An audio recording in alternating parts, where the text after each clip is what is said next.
posts. Yes. Discord as well. And make sure that we're looking live. We do look to be live. So, who would like to give the recap for inspiration?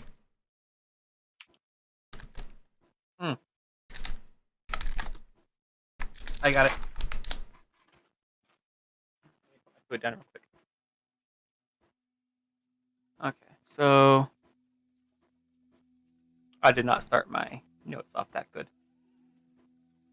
So yesterday, during the night, Lunara and Ragnar left to buy some equipment. They stopped by the smithy, and Lunara put on their fancy mask thing that allows them to have the smithy see who he wants to see, hoping they would get a discount from it and hoping it was someone good. Uh, that had mixed results.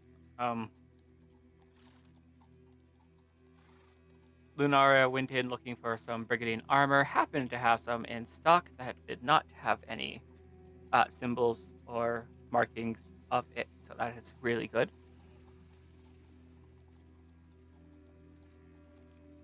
And then when everyone re-met up after their little shopping trip, decided to also investigate the orphanage. Lunara and Ragna went off to investigate the orphanage.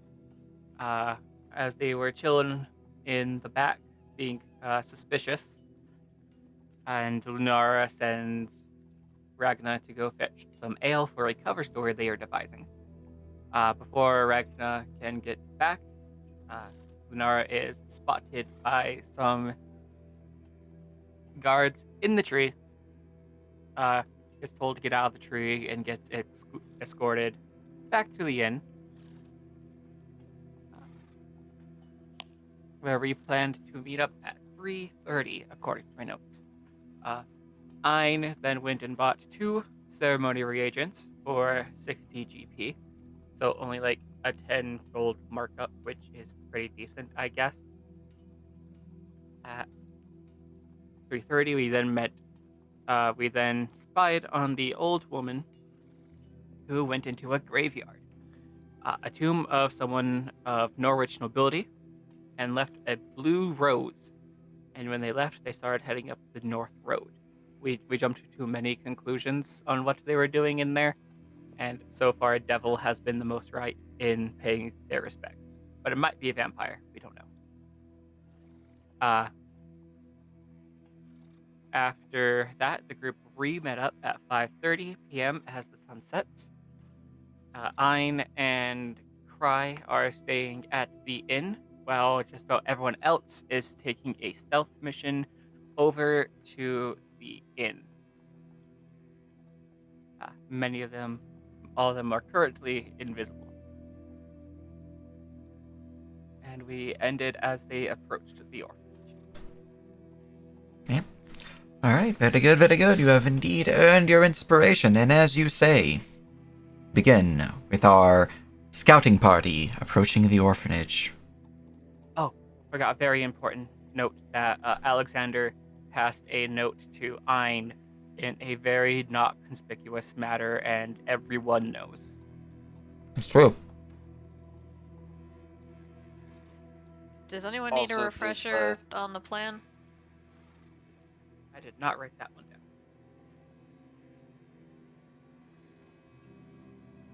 Let's have a refresher just so we're all up on things.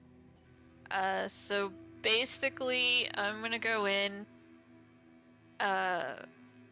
Sophia, I am mind connected to Ailey and Garrison.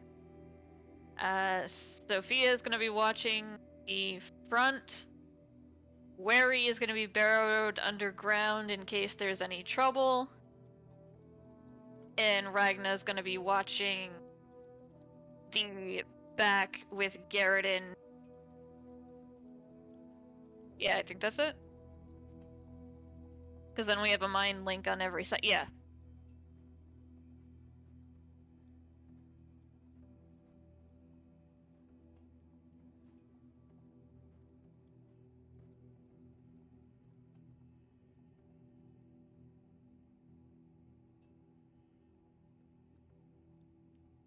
Very good, very good. Well, Okay, sounds good. the map is active. You guys are free to place yourselves where you'd be. You're all invisible currently, so that's all Gouda. Yeah. Whenever you're ready. Forget, aside from an extra body, why did we bring Ragna? Just because, I think it's because we had the extra cast of invisibility. And I can't remember if she was supposed to play a part in this. Speaking of Ragnar, I probably should bring up her sheet. Mostly just lookout, if I remember right. Alright. Yeah, because she's the only person in this party that has wisdom or perception.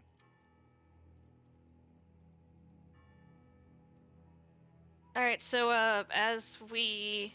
Oh yeah, they're also all walking with one hand on top of a shoulder of everyone else. As they get here, Lunara will say quietly, "Can you have Sophia take her perch on the roof?" Okay, they will flippy flop do that. I don't think there is actually a token of them on this map, but they will do that. There is. Oh, Remy's never got it. mind, we're right there. Thank you.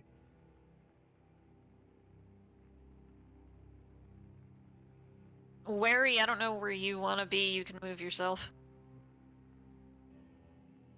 Probably within sight of the back door, somewhere where there's soft ground. Alright. So maybe about here. Is that good, Sage? Or... That is within soft ground I and don't- within side of the back door. Yeah. Okay, I just... Okay. Yeah. Just don't want to have to worry about placement later. And elevation minus 5 feet. Alright, You can mark it as just 5 feet burrow. Look around. And yes, you can.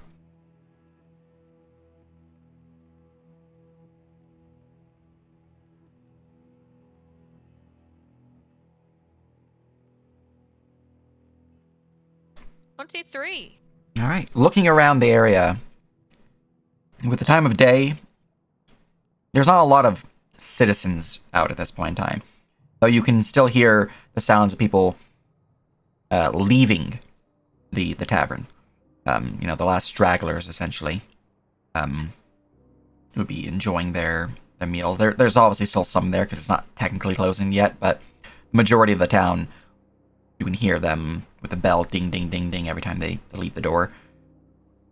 Around you, you can see there's a few patrolling militiamen on the outskirts, not like actively on map, but you can see there's groups of like 2 to 6 militiamen who are patrolling the outskirts of town.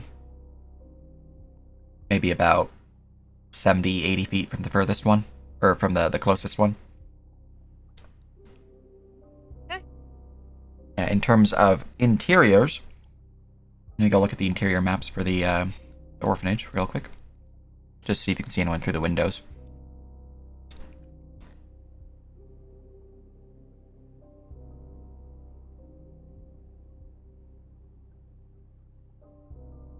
That room would be empty at this point in time, so... probably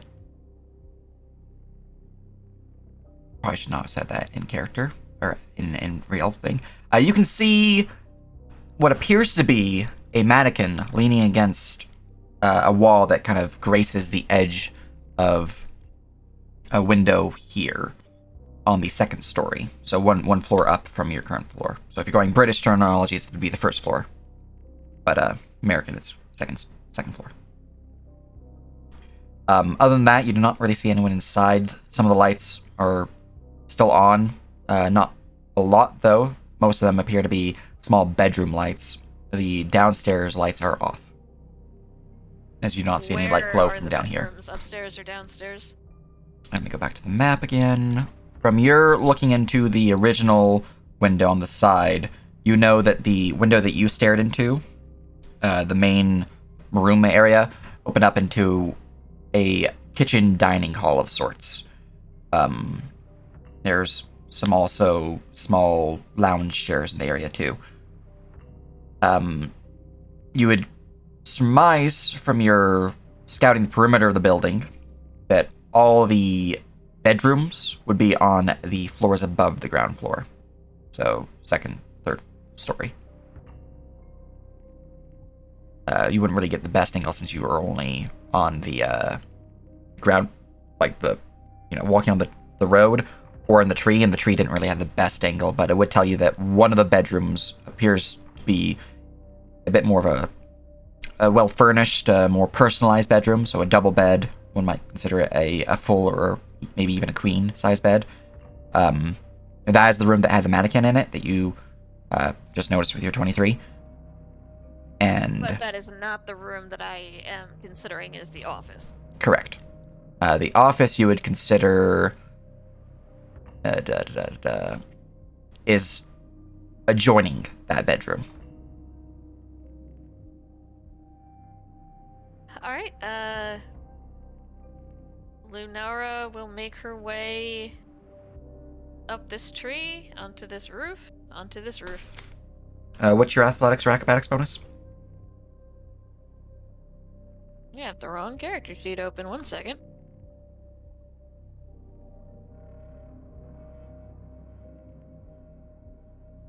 Uh, 7 for acrobatics. Okay, I'm not going to have you roll. You can do it easily enough. You're fairly acrobatic. I'm gonna go over to the window that looks like it's into the office, and I am going to check out the window. Investigation. Basically, traps, locks, etc. I'm sorry, I didn't hear you. Investigation. Oh.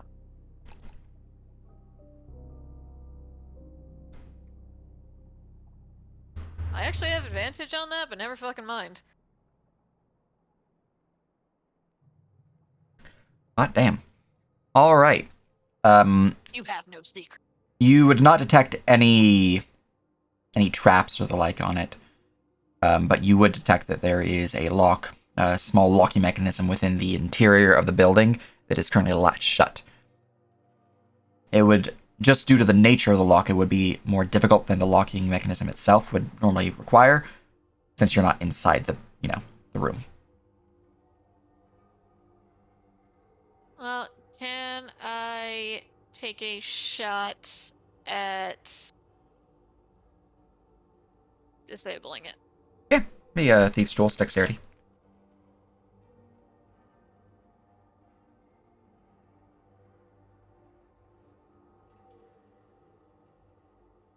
So it's 1d20 plus my dex plus my proficiency?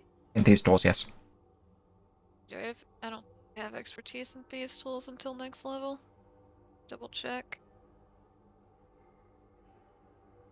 No. Okay, I gave that up to level 7. That's fine. Told you have no secrets. Would you like to add anything to that result before we reveal results? Oh, actually, yeah, I can add a side die.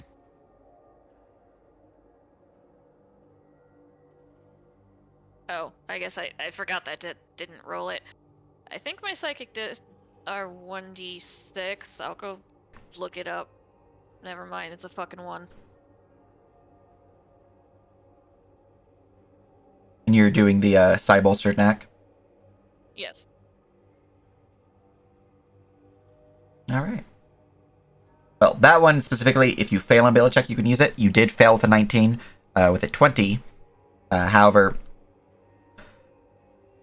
with your psychic connection, you feel the tumblers beginning to fall back in place, and with a brief spark of your mind, you push them just enough for your Thieves' Tools to click them into place. So, with a 20 is a success. I open the window. Alright. I am...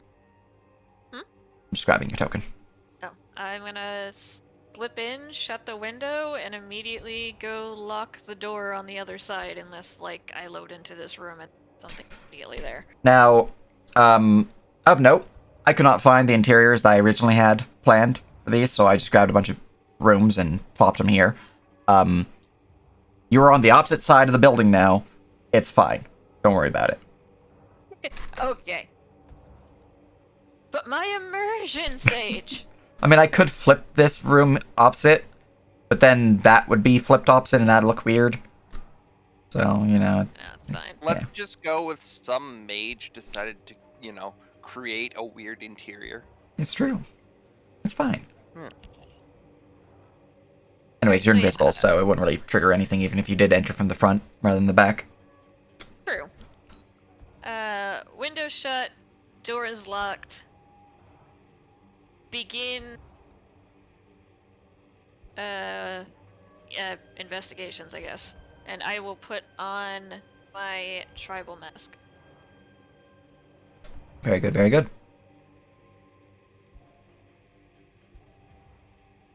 Station.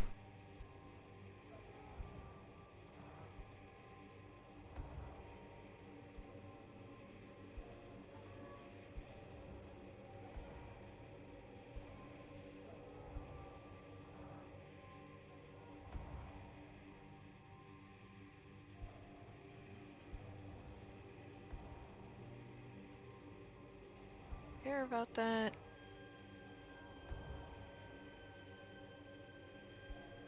Sorry, I'm just was making sure that the mask didn't give me anything else. Like, I know it gives me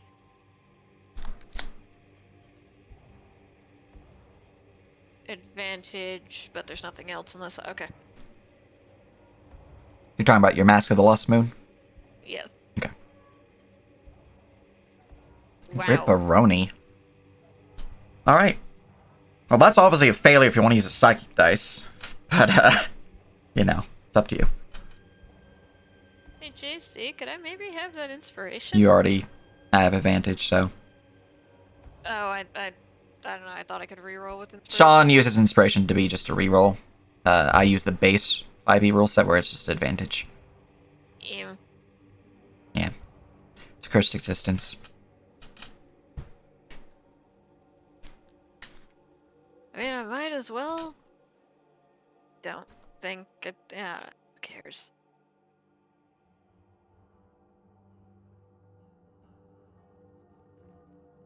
You also have Destiny if you want to double up. I'll pick a 16. See where that brings me. Well, 15, but. Oh, yeah. Alright. Well, I chew on this piece of candy, so I can probably describe this. Everyone else, roll me perception checks. Including me and Cry? Yes. Okay. I will return to the map. Oh, it's the same map. Yeah, I'll you go just. over this part of the map. Yeah, you guys are just south of the tavern where I chucked Remy. Would you like me to do a hide check as well, since I'm actively trying to hide in the ground? Yes, with advantage, because you are invisible. Invisible and underground. That's gonna be pretty high DC. I mean, I'm not saying they're gonna fail. I'm just saying, might as well roll. Might as well roll.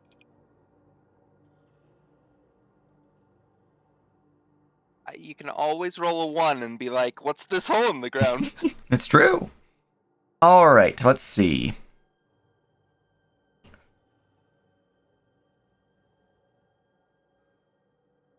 Let's see, 16, 14. Where is Ailey?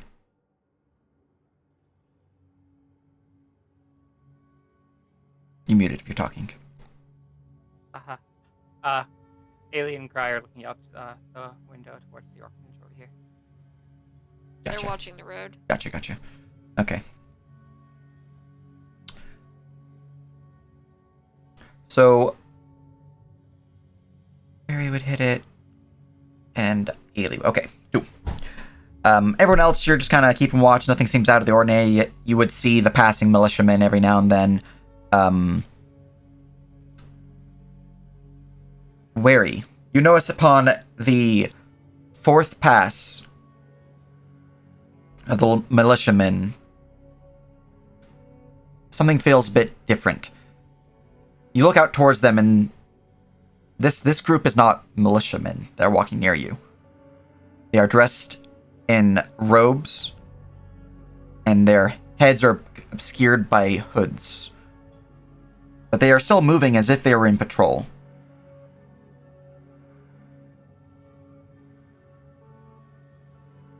More than that, feel some vibrations within the earth. You don't have tremor sense, but you would feel... Actually, you might have tremor sense. I might have given that with your weapon. I have a 10-foot. Yeah. Yeah, okay. You would feel some tremors within the earth. Nothing like burrowing through the area. Well, I mean, probably some worms and the like, but no creatures of immediate threat within the area. But you would feel the vibrations of many booted steps along the road coming into town. And with that, Ailey would notice that there are, in fact, a large group of figures moving into town from the western road. The road that Mother Strauss took, which you also know is the road that leads to the temple of Malrafis. You would see that these figures with the 21 are likewise cloaked figures, hoods up, and as they begin to enter the outskirts of town, not quite within the map yet, many of the lights within the houses go dark. And with that, the light spilling from beneath the doorway would dim. And if there were any lights on in here, which the office would have a bit of a fire going, that likewise begins to dim. Still smoldering a little bit, but it's no longer giving a nice warmth to you. As you are looking around, searching through the desks, looking at the pieces of parchment here, looking through some drawers, you won't really find too much of note. A lot of what you're looking at are like notes on the various orphans living here, when they are brought in, a bunch of like boring bureaucratic details, essentially, not really super relevant, at least not that you're picking up on with a 15. You would notice, though, that as you're looking through these, all the ones that are currently still, here, that's fine and dandy.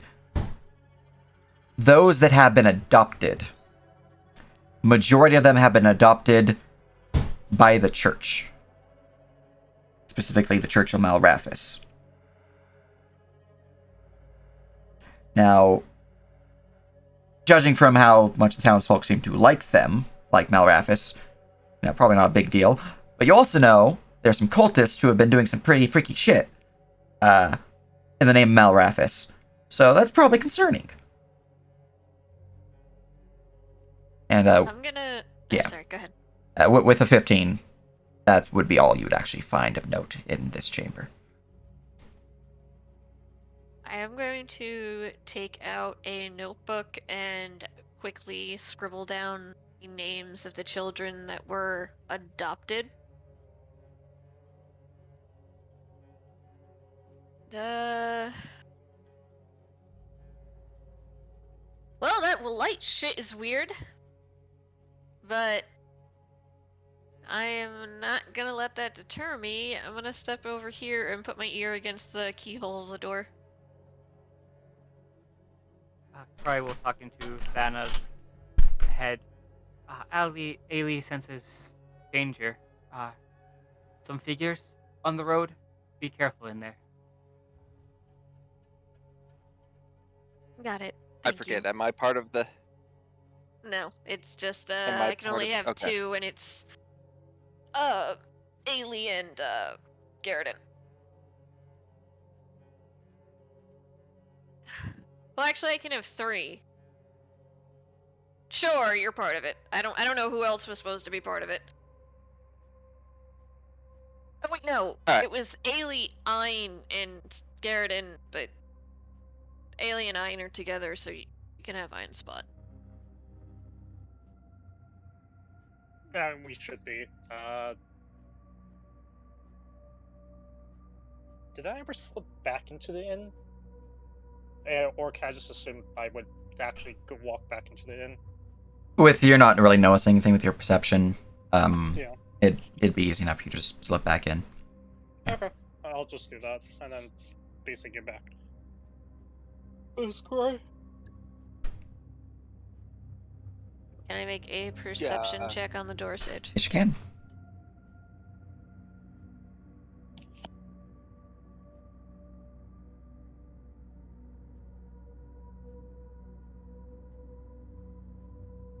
Listening at the door with a 21, you would hear very faint whispering coming from beyond the doorway from a room to your north.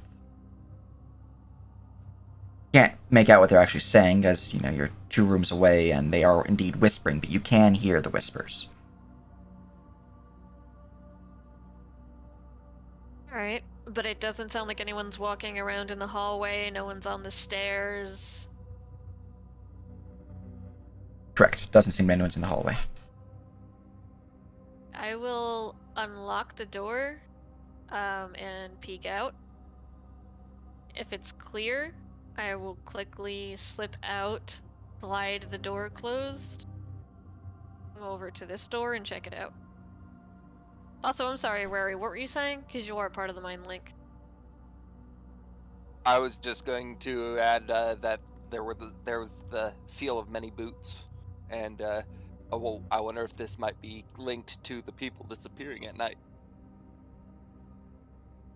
Did the lights dim for any of you, or is that just part of the creepy orphanage? I'm not think 100% a few sure I lights- actually made that check. I think a few lights have dimmed in other houses. Yeah, the only ones who made the check would have been Ailey and Wary. Everyone else hasn't really noticed anything of note at this point in time.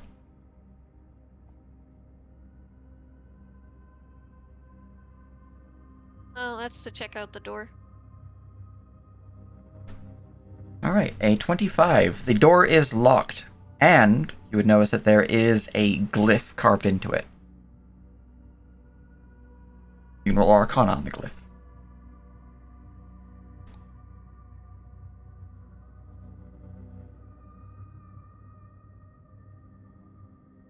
Why I didn't just use the spill macro? I don't know. It's hard to really say what this glyph would do, but it's definitely magical in nature. Likely triggered if one were to open the door improperly. Just due to your, own roguish trap knowledge. How does one disable a glyph? You can roll Arcana, or you can roll Thief's Tools. And in Thief's Tools would be intelligence-based in this regard.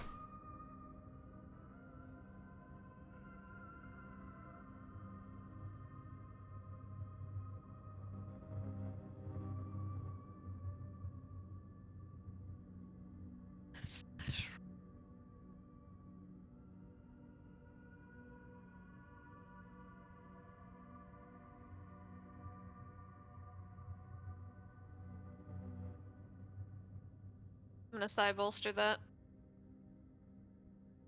Alright.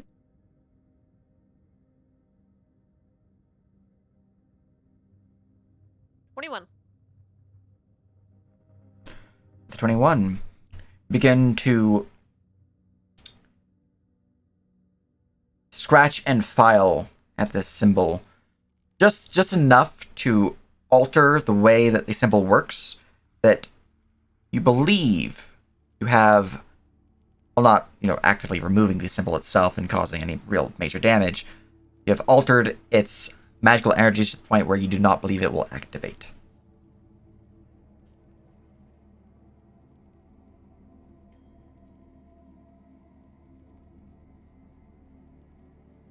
Also, I should have been rolling a d8, but I maxed the 6, so I'm not gonna be concerned about it. I will roll to unlock the door. Alright, give me another Thieves' Tool. It's dexterity based. Oh, that's 21. Gotcha. Alright. With a 21, it's not too difficult. Takes you a little bit of time, but eventually you would hear a click as the lock unlocks. I will open the door, slip in, close the door. Lock the door.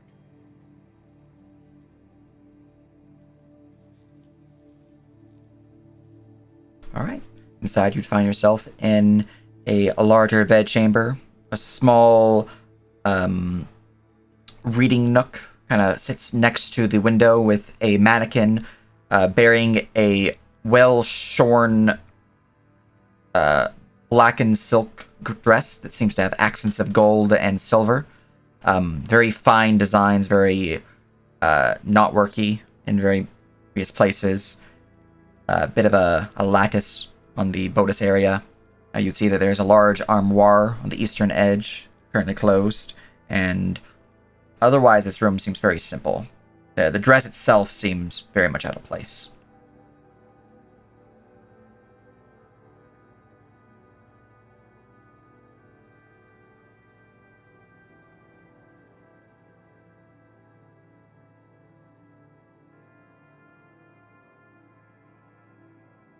I will step up to the dress and very gently, like, put a finger on the sleeves, being very careful not to rip it.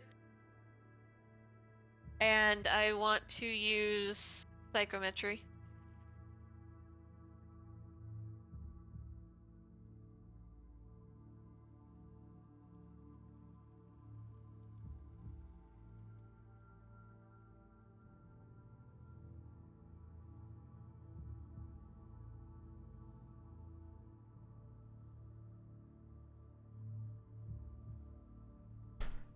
Roll me a perception check. There we go. 19. I wasn't sure if I was muted or not when I said it the first time.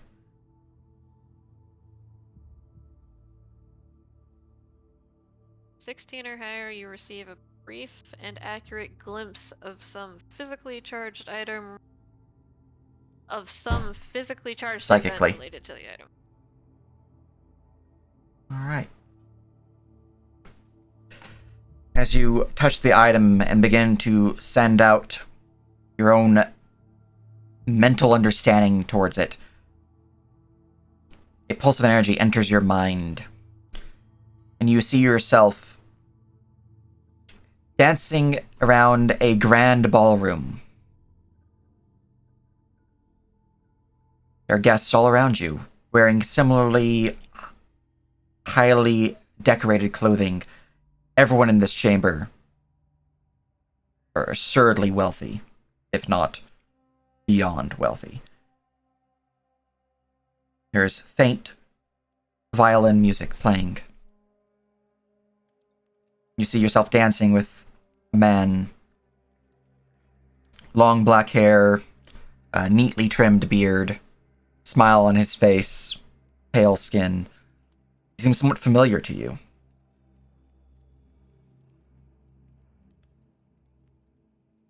Me as in me, or me as in the vision? He seems somewhat familiar to you. Okay. You would notice as you're dancing around the chamber, something shifts. The music screeches to a halt. The man you're dancing with frowns. You look down, you see blood on your hands. You look up, the man you're dancing with, blood on their lips. You hear one word. Run. That is your vision. Hey Sage, does this ballroom look like the ballroom where the midnight poison was? A little bit, yeah. Little bit, yeah. Little bit, okay.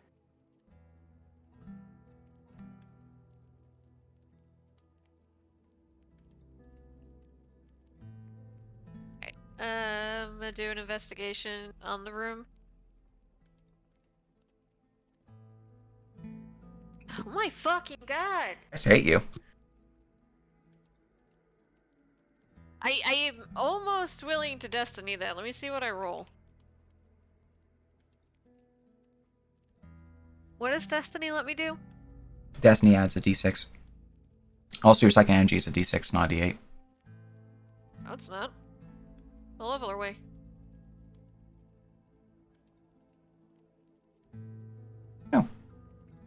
You are a 5th level rogue, aren't you? Yeah. Look at you being fancy. I knew you rebuilt and you took some fire level, so I wasn't sure if you were... Yeah, okay, you're good. But destiny is only worth a d6, yet it strengthens an enemy somewhere? That... A destiny, every 2 destiny gives me a villain point. Gives a d6 to you. There's a particular feat known as Fate Taker, which turns it to a d8 and also allows you to alter other rolls rather than just your own. And there are certain backgrounds, origins that you can start with that provide you additional uses of it, as well as free uses that do not provide me with villain points. Okay. Which you don't have any of those, I believe, so.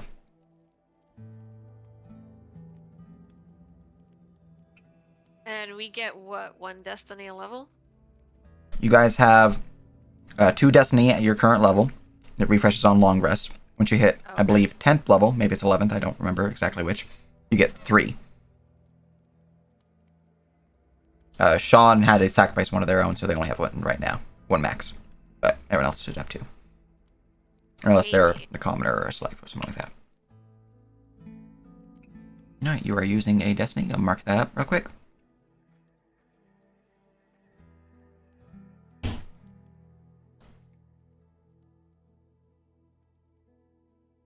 Looking around the room, you don't find any hidden compartments or anything of that nature. You would find that there is a small lockbox within the nightstand on the right-hand side of the bed. And it's easy enough to unlock. Doesn't seem to have any traps or anything of that nature on it, but inside you would find that there are some fine jewelry. Jewelry far more expensive than one in living in such a place as this, even though the house itself is fairly well built and definitely bigger than all the other houses in town. Even still, the jewelry in here is far more expensive.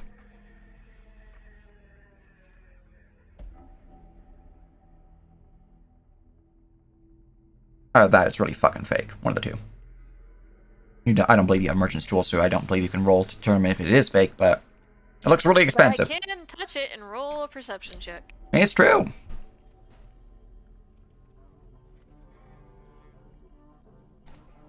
Can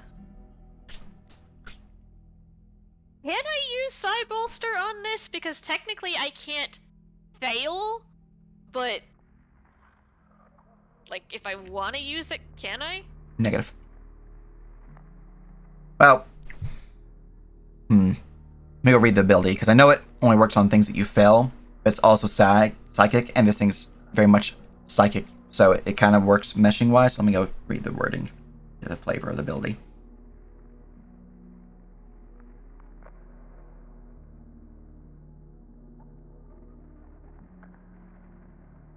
Okay, no, you are not able to use it, unfortunately. I'll take the 17 then. Alright.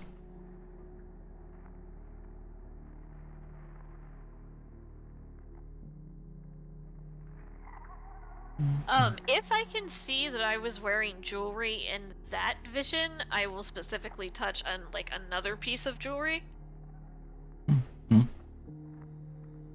You would have been wearing jewelry in that vision, yes.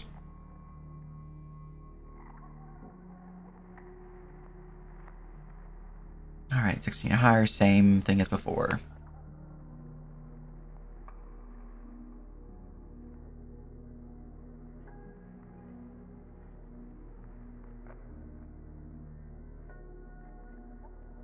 Setting out your mind once again upon the jewelry within the jewelry box,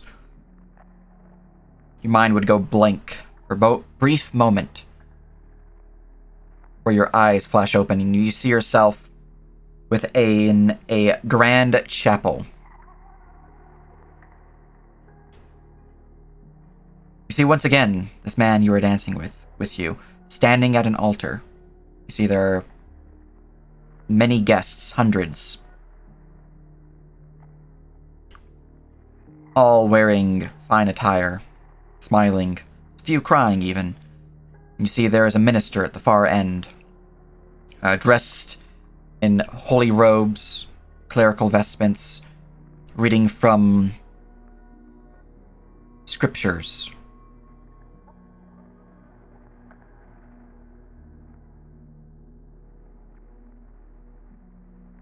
Vision somewhat shifts.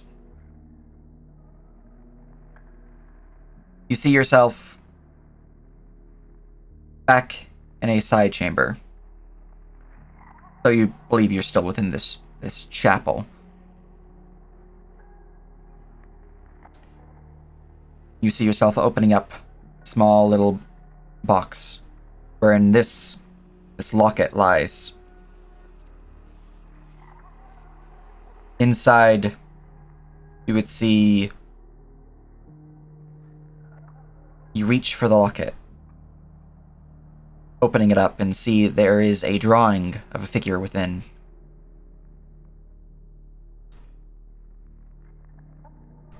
Small boy, black of hair, blue of eyes, smiling up at you. Then the vision ends.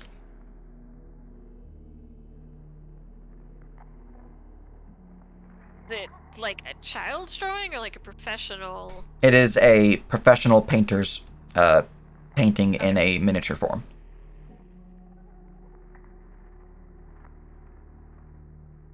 So while it is well done, and probably expensive as most everything else that seems to be strange and out of place here, it is still, a locket of, about size of a silver dollar. Or not silver dollar, about half a silver dollar, so maybe about a couple inches in diameter, at best. It's not a very large painting. Through the mind link, then I would say. So it looks like some children have been adopted by the church. Quite a few, in fact. And it looks like our proprietress is doing quite well for herself, and that she has a bit of a history. Was I Santa or 156 at the night of the party? Well, at the Wind Tower. You were Thana. Okay. It seems she was at the party that all of our skeleton friends attended. I'm guessing she didn't drink, though. Awkward. Or alternatively, poison doesn't hurt her. Yeah, Sage, I wasn't holding a drink or anything, was I? Party, no. Either way, that's all I can find in these two rooms. I can continue looking, but it's more of a risk.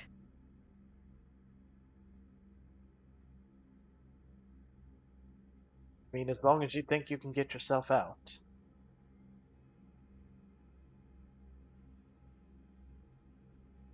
But if she's giving kids to the church, that's admittedly concerning.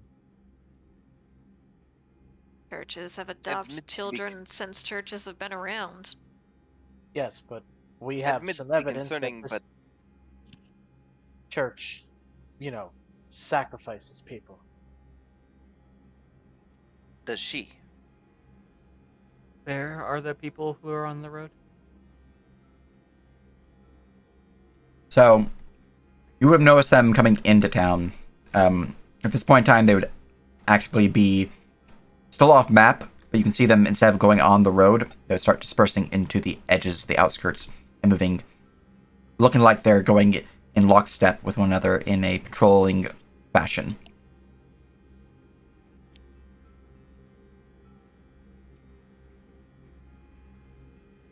Looks like there's a patrol heading in. Be careful. How is our proprietress doing, Cry? Cry, we'll take a look through the bird. They are still on the road, heading in a... Go back to the map. Just making sure I can give you the right direction, because I'm pretty sure they're heading northwest, but I want to make sure. They are still heading northwest, so it's starting to curve a bit more westward. They're still heading north. Right. Good. I'll check back in a moment.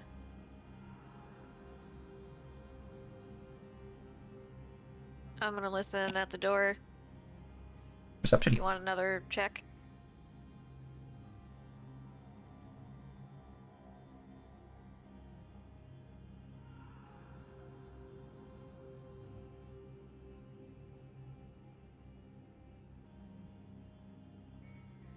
Seems quiet. Right. I will open the door, slip out. Let me slide a hand.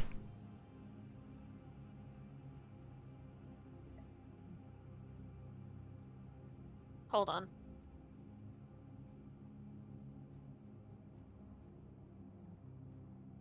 Does that make that a success?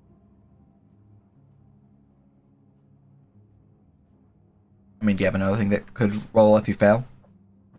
No, but I realized I only expend a psychic energy die if it's a success. Ah. So, like, I probably actually shouldn't have expended some of the ones that I did. A 17 would be successful. Right. As you open the door, nary a sound is made, and as the door is now open, your previous perception would actually start picking up some noises. You would hear the following. It's okay, Callie. It's alright. It'll be gone soon. Just... You want me to read you a bedtime story? We have Riding Hood again. Or we have the Trancing Through. What about the... There's a pause. You hear a creaking of wood. What is it, Lara? I thought I heard something. Never mind. I know. We'll do the Prince of the Paupers. You'll have that one. You'll hear a door close.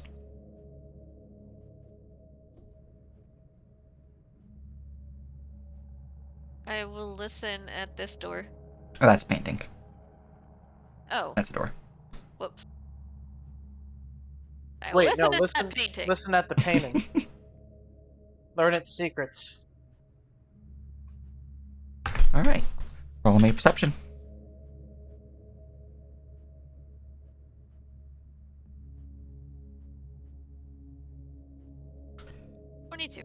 Alright. You would hear there are several voices coming from within this chamber. At least 4 distinct voices. All of which sound to be of children. Most of which seem to be claiming that they're scared. When will the bad men go away? The voice that you would have heard, the one that claimed, like, was reading, offering up reading stories and like, they would speak up. Not to worry, not to worry. Nat will be back soon, and then the bad men will be gone. Now, though, let's ease our minds from things. Got the book here. Everyone, tuck in. Won't be too long till she's back. She's never late. And then they would begin reading Prince of the Paupers, which, if you would like to listen in on, I can provide some description. But it is a fluff book, essentially. It's, I know what it is. I used to like that when I was a Yeah. kid. Although it's singular pauper. The one I was reading anyway. I don't know if there's like. Well, I did want to go into that room. into their room. Yeah, I did. I don't think I'm going to anymore. Mm. Because I thought this was another office. I'm gonna go downstairs quietly. All right. Roll me a stuff. And it's because you're invisible.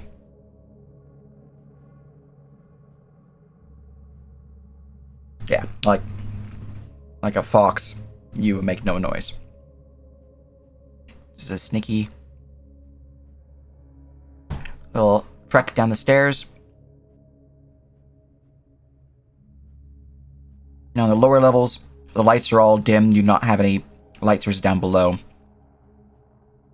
everything is quiet. I'm going to avoid saying the classic D&D catchphrase. And I am just gonna check the door. Alright, investigation.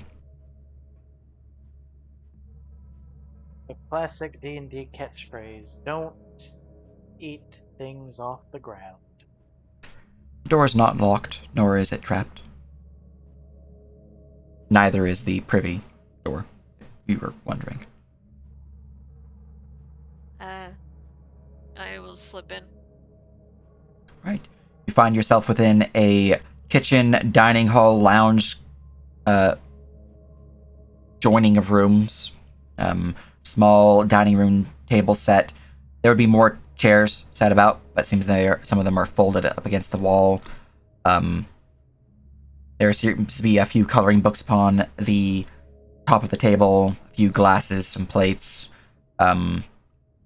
Looks like they hadn't yet put away their dinner, from the looks of it. Off on the far side, you can see there's some pots hanging up, some pans, some various silverware, cooking utensils, food items, a hearth that is alight, but like with the fireplace up top side, it is embers at best. And you would see over in the corner here some chairs, nice sofa, coffee table, and while this looks like a globe for us, it's not a globe. They don't have a globe here because, prefab buildings. It is a small side table with what appears to be a lantern placed atop it, though the lantern is off. Right, I'm going to do a general investigation check of this room and the table with the books on it and stuff. Go ahead.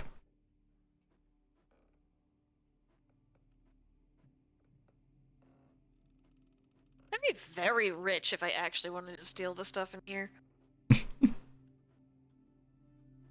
Alright, looking around the chamber. Wait, can I side bolster that? No, This becomes a lot more complicated when it's a if you fail thing. it does. No, it's not a failure. There's nothing really of import in this chamber that's hidden away, so 17's enough to determine.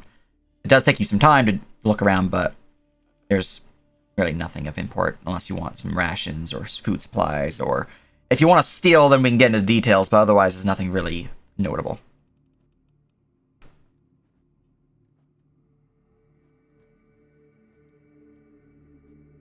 And so were there multiple bedrooms upstairs, or was it one room with multiple beds? There is bedroom, bedroom, bedroom, bedroom.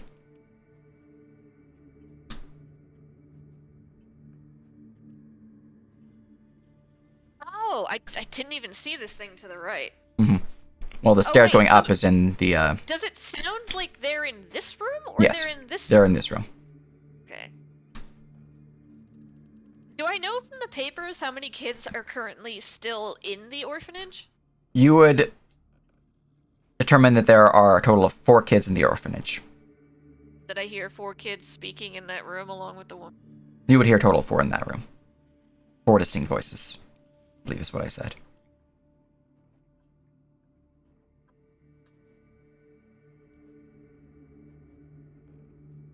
Probably get them out of that room, but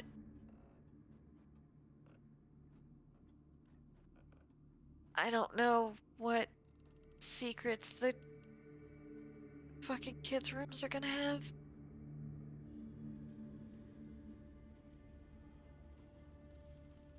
Meanwhile, everyone else give me a perception check.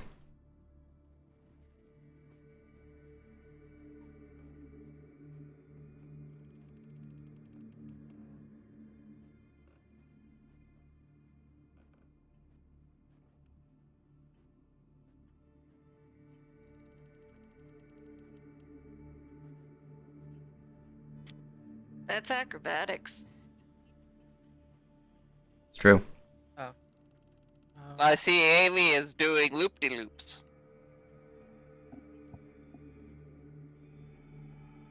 I mean, if it's still a +4, I'd argue that you can keep it. I just don't know if It's Allie's... only a +1. Okay. Okay, well, an 18 then. Alright. Cry and Ailey. As you're both watching the road again, you would notice that yet more citizens begin to leave the tavern.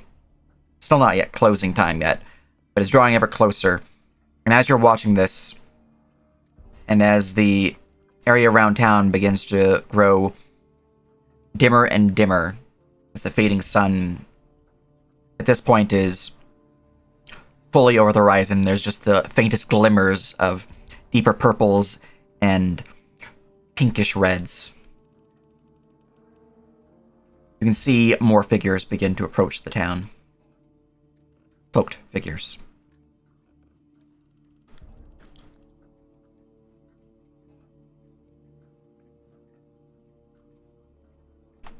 Pretty far off, so I'm not able to give you too much detail, but yeah, more people are showing up.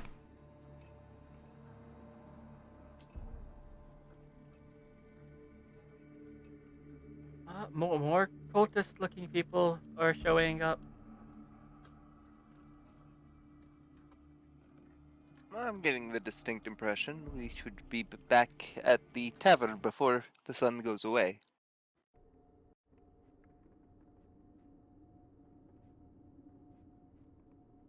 Exactly what I was just about to say. You three should head back.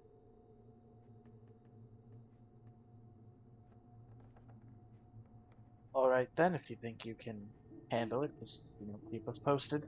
Oh, I'll be right behind. I don't think there's much to find here.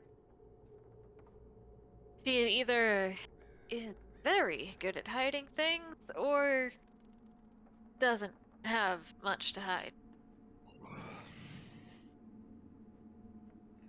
I'm gonna go back upstairs. Back to... The player in me really wants to get into that other fucking room. I'm just gonna ignore it. Go back into this room, lock the door behind me.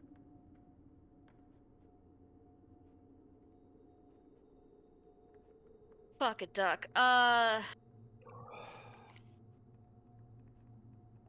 Hey, Stage? Mm-hmm. I didn't think about my earlier action.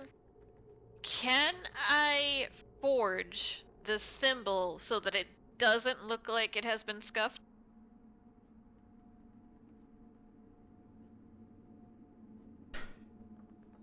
You can attempt to. It'll be difficult. It'd be easier if you are proficient with woodworking tools or something of appropriate nature.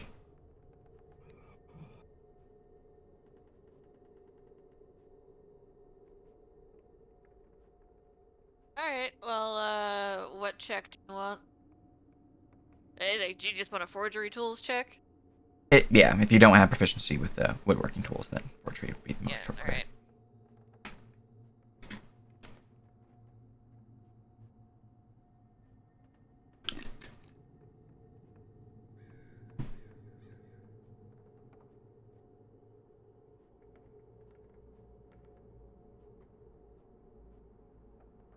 All right. Making your way back to the doorway, looking at the scuff mark you made, you begin to grind some of the wood around the mark that you made, and with a bit of your supplies that you have in your pack, you begin to press in a faint glue, and using the shavings, you kind of rebuild the woodwork that was around it, kind of making it look like, well, nothing really ever happened. And as you kind of take a step back, looking at your work, you can't tell. It looks like it was never touched. Awesome.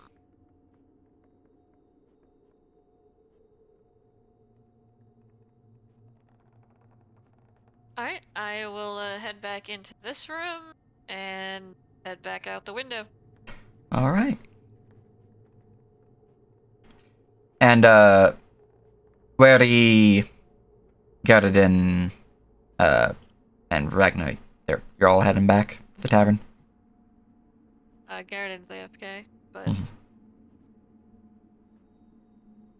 Where he would wait until. Well, actually, he can't see, so yeah, I guess he would. All right. wait, if you can't see, how have you been making perception checks? They can't see you, as I feel like they're going to say they were going to wait for you to get out, but they can't see you. Yeah. Wary by nature will make sure that people are protected and can't do that when they're invisible. All right. As you guys begin to make your way back to the tavern, you would see that as you enter the tavern itself at this point, even though it's not quite closing time, it still has, like an hour maybe left before it's fully closed. It's pretty empty. There's maybe 1, 2 more citizens within here, and you can see that though the bar is not currently manned, you can see as you enter fully into the area, Arya Aza is in the kitchen. So we all get back with no trouble? Yes. Let me go grab your token and plop you in there too. Whoop. Though, with the door opening, the few people who are in the chamber would look towards the door, give a little quizzical look, and then go back to their food. I mean, to be fair, I would have had Ein do the same thing that they did before. With your mental, Like, just... with your mental communication with them. Yeah. Just Do you like, have hey, a mental go out and communication check with on the Ein? animals real quick. Do you have mental connection with Ein currently? No, but I have it with Cry, and Cry is standing right next to Ein. Fair enough. Okay, that works. Alright, then there's no weird looks upon the door opening with no one there. And you guys eventually can get back to your room if you'd like, or I can let you guys do stuff down in the lower areas of the tavern.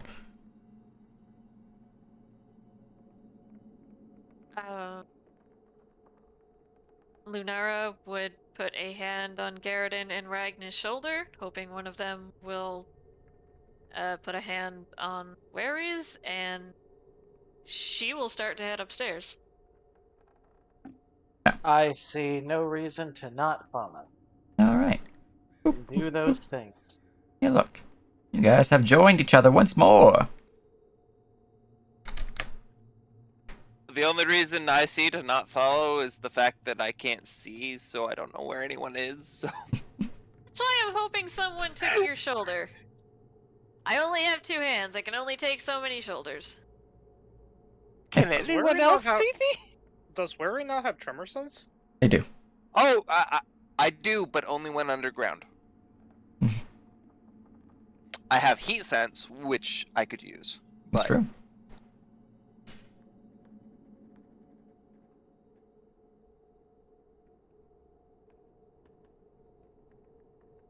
Either way, eventually I'll make it back up to the chamber.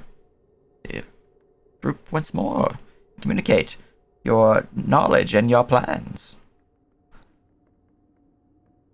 The proprietress's house was, like I said, pretty clean. Aside from, that whole being at that party and, well, having riches that I believe outweigh probably this town put together.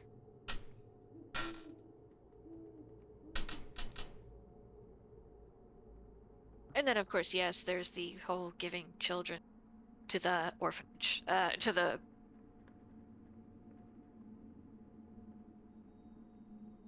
temple. Temple's not the word I want. You see, Church, I see a also different story from this. I see a rich woman who went to a tower ball, and the ball was attacked, and she escaped with her life. Now she is in hiding.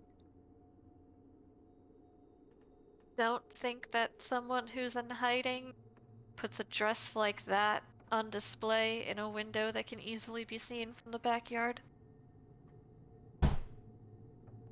Could easily see the dress from the window. I could see the mannequin, so I could assume I could see that the mannequin was clothed. Yeah, you can, but you wouldn't be able to make out details unless you're at the window. Right, but someone who was looking for them who would know those details. That's my point. Yeah, I mean, you'd see a mannequin, you'd have to climb up to the second story and look in the window, be like, oh, look, here's a mannequin, here's this fancy dress. Otherwise, you're just seeing a mannequin that's clothed. either way, none of this informs what we're to do next. I guess we're just checking out the lumber mill before others get there. Do we have any idea what's going on with, the lights and the men that the children are so scared of? I have to be. Di- I apparently didn't notice anything. Weren't we going to meet the watchman after closing?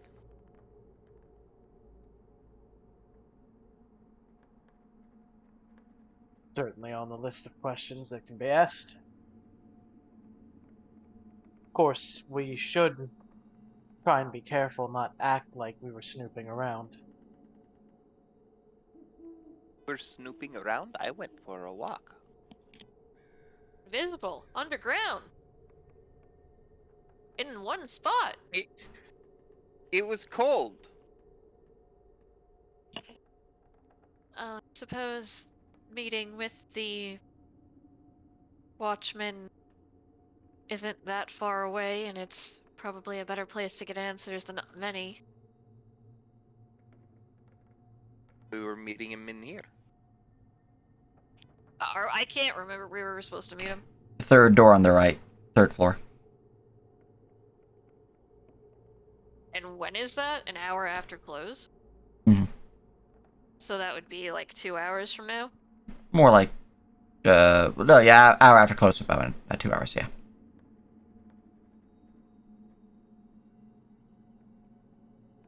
Alright.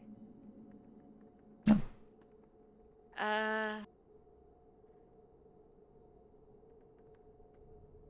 Cry, could you, assuming you can keep the connection without it being too taxing, keep an eye on our friend? The rest of you... Is Worry actually sitting on her bed? Yep. He has no respect for personal space.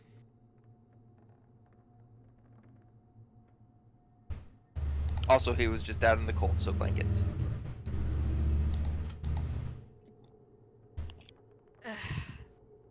She just flops down on this bed next to where Garrett standing. Alright. Would you like to kill time for the 2 hours and then head to that meeting, or would you like to do something else? I'm personally going to take a brief AFK if the rest of you have roleplay to do. I'll be back in 2 minutes. Well, we currently have 2 other people I- AFK, so it seems to be I- a good time for everyone to go AFK. And I don't have anything in particular. So, yeah, quick 5-minute break then.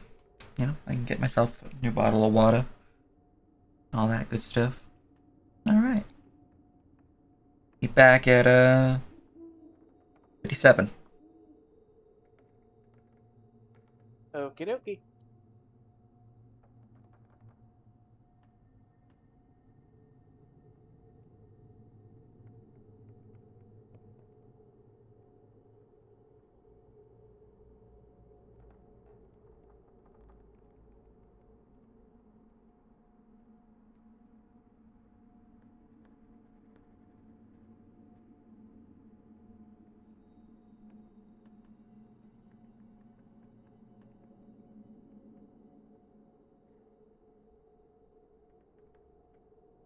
I am back, but I am eating a Klondike bar.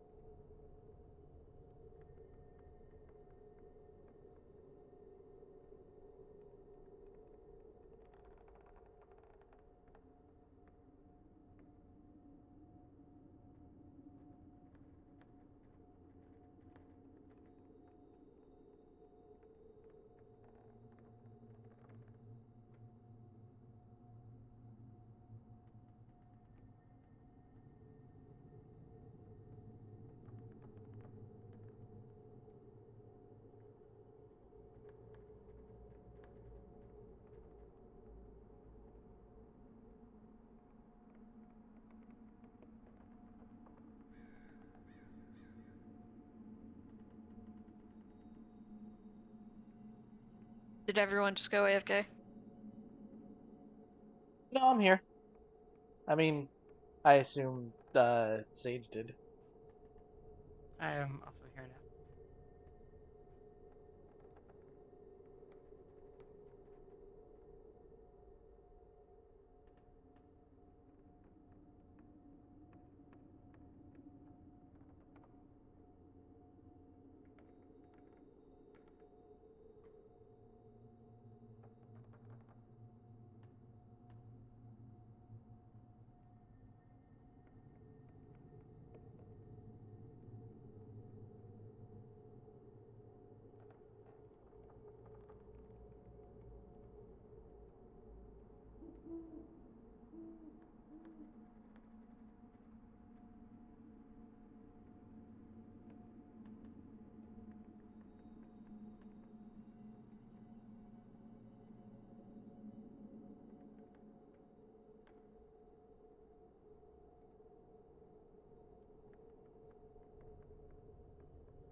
I'm back.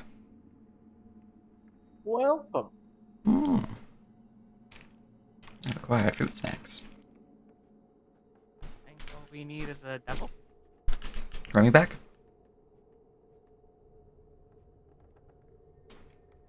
So Remy and a devil then. Oh, I'm here. Then we need a devil.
Welcome back, Wary.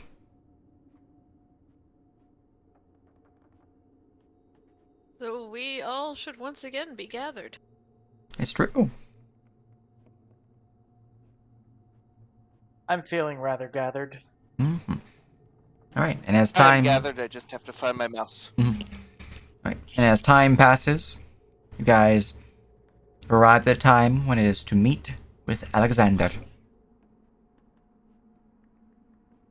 Yes, let us go do that. Alright.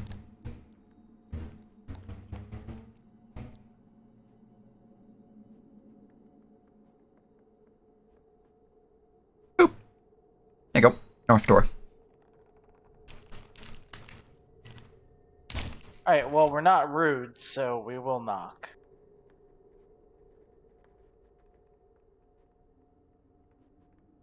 As you knock on the door, there's a moment of pause before you hear the sound of wood scraping against wood and steps beginning to make their way to the door.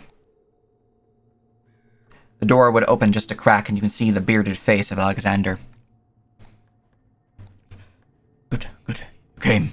Quick, come in. I'm gonna push to the side, open the door fully. Well, not fully, but enough for people to slip in. Sage, I just want to point out that this wouldn't be the third room on the right. 1, 2, 3. 1, 2, 3. Either way, it's 3 to the right. Because you come up here, right-hand side, 1, 2, 3. 3 doors to the right. But 3 doors to the right would be 1, 2, 3, or 1, 2, 3. That's to your left. If we walk up the stairs and we're facing down. You're going this way to get up. And then you turn this Why would way. you walk? Yeah, you're just looking the stairs are the wrong way. Oh! Mhm. Never mind. Shadow part equals down. Indeed.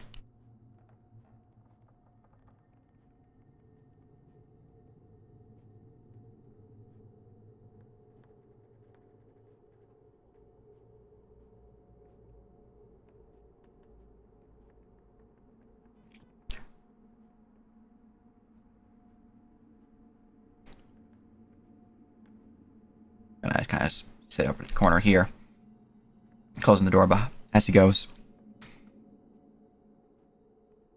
All right.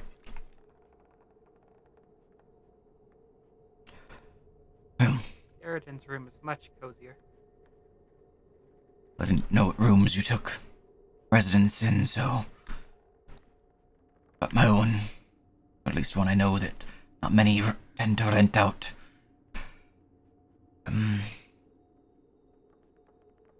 Well, Wait, what's wrong with this room that not many people tend to rent it out? not many go for the third floor. Also, there's a prank going around down before all the happenings have been. It doesn't matter, really. What matters, though, these cultists, these followers of Malrafis, they're by no means, I'll look left and right. Keep a longer look towards the north, towards the balcony. Can you close the blinds there? I will close the blinds at the window there making sure to take a look outside first. Roll me perception. Cool. Has it been an hour since we investigated? Yes. Yes. It's been 2 hours. Okay. In that case, Or an hour and 5 minutes, really. the invisibility of where is my phone? That up. And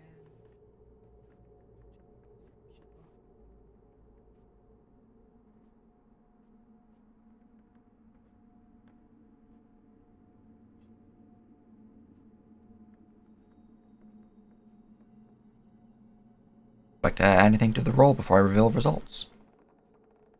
well, I guess 16 for both. Alright. Looking out the windows there, it's pretty clear. Just dark forest. Can I close my blind? Alright. Right then. Malrathis, and he'll be saying this in a bit more of a hush whisper than what I'll be actually saying. Stage whisper, you know, it's fine. Malrathis, he and his cult are far more than what they seem. Sure, they might have helped at first, ensuring crops grow, keeping us safe from the monsters of the woods here. But I know for a fact that they've been the ones causing these disappearances in town. Every night, last couple of weeks now, the town's local militia has been dwindling. More and more of them cultists have been traversing the town at night, keeping watch.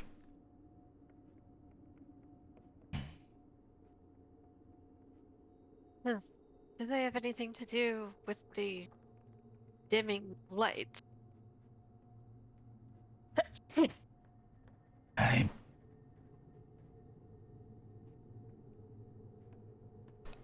I don't know if the cultists themselves, like the robed ones do, or the cult does. Whenever they patrol the town, lights go dark, completely unlike what Malrathis preaches safety and light, but there's no light to be found when they stalk our town. More than that, as they wander the streets, as night begins to fall ever deeper, and begin to hear whispers, strange things creeping into your mind. Just the other day, old Heinrich, he heard these whispers. A couple days later, he went missing. He did confide in me about them. Words spoken to his mind of peace, of power, of wealth, wishes that his mind might desire. Many offerings, as he says, till it seems one stuck. He kept talking about it, about how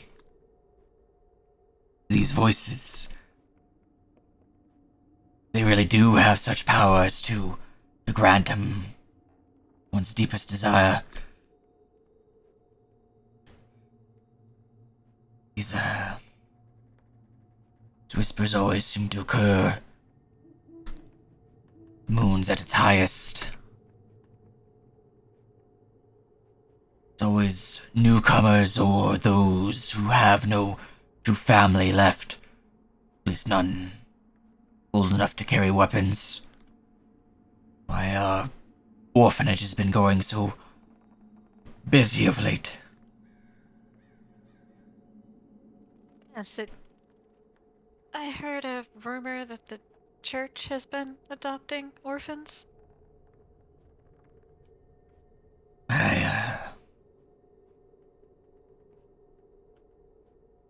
I do know Malrathis, and they come along there. Many visits to town, at least prior to the church's creation. They did stop within the orphanage each visit, bringing some of the youths with them back to their church. At the time, thought this was generosity, giving them a family. But as things here grew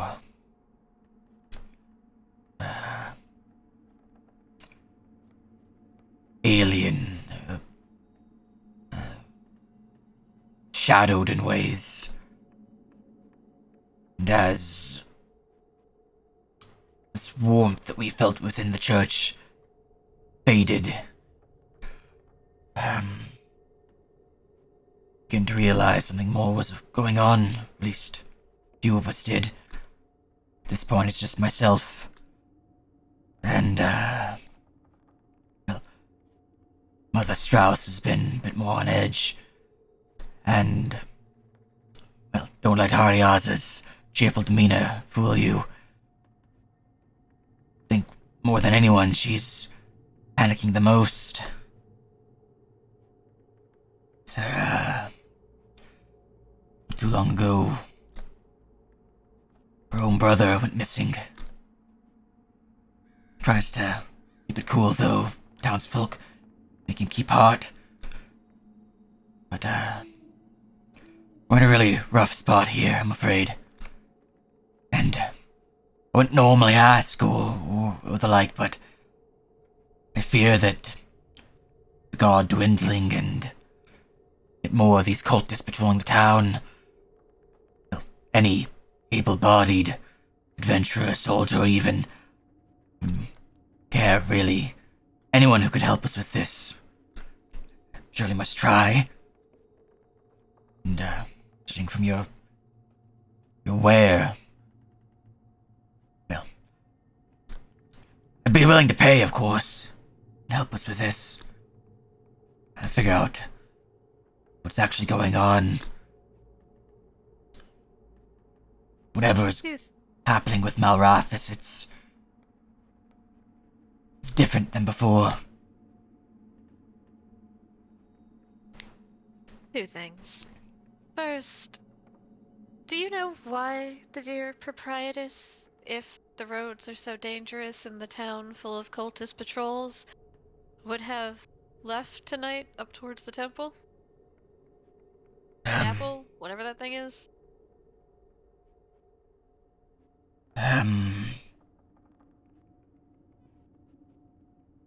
She'd normally be back by now.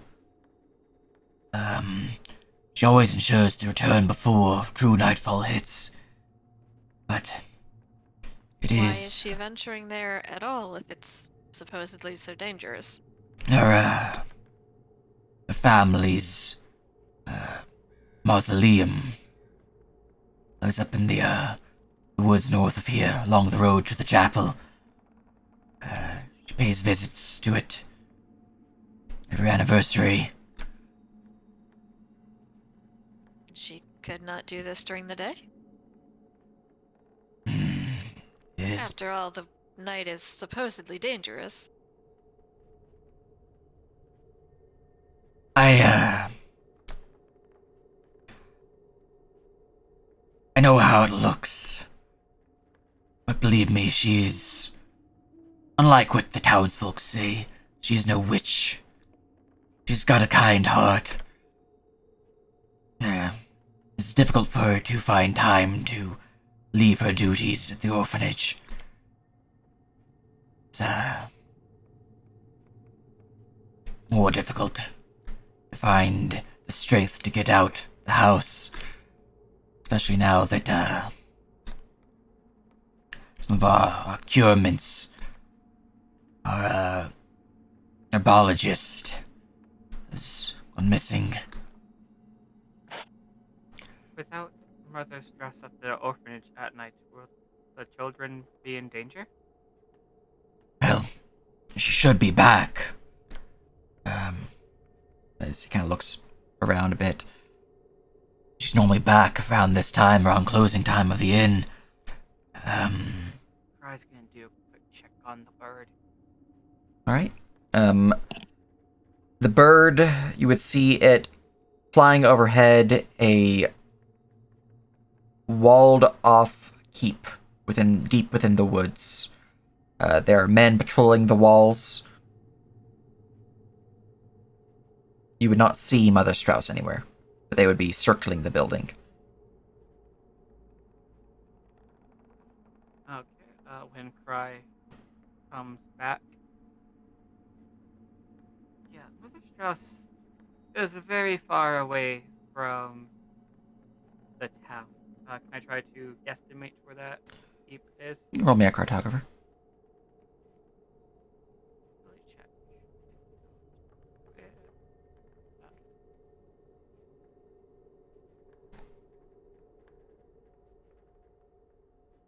Uh,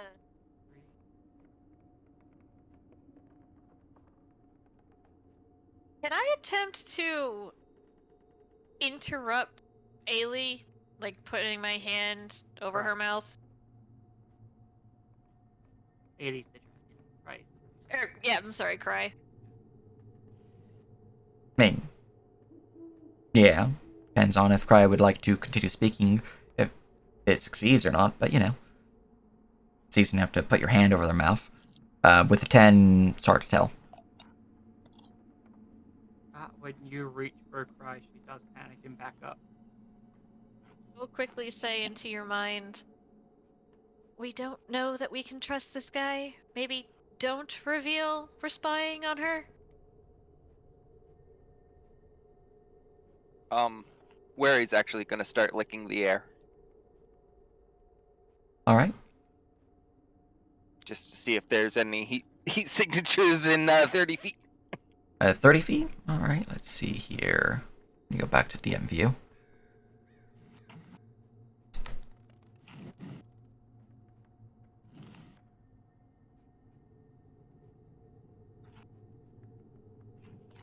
Back into your mind, Cry will say, I feel like it's very important to know if the children are in danger tonight. No heat signatures within 30 feet, besides those in the room. Okay. And, food.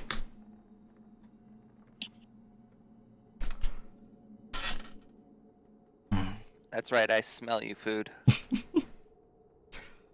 But,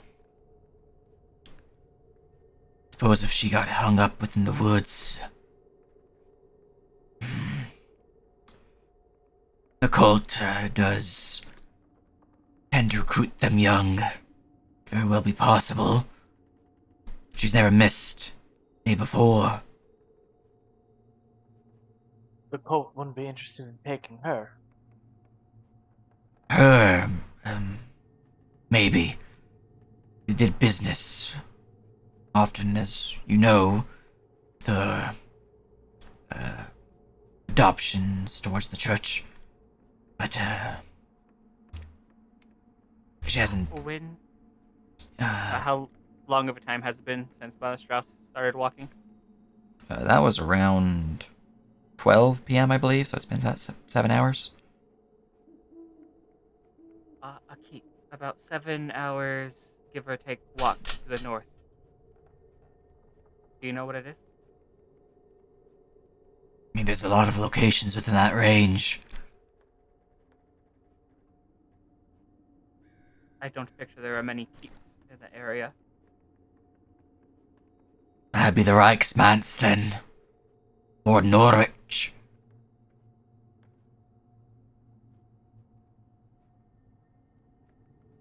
What are those things? What are those places? Say again? What are those places? Reichsmans. Yeah. The Reich is the terminology used for essentially a mayor in country. And a Oh, man's no, I was is. I was asking the NPC. Oh, okay. Like if they had any specific significance, especially the north one. Well, I don't know why she would be traveling all the way up there.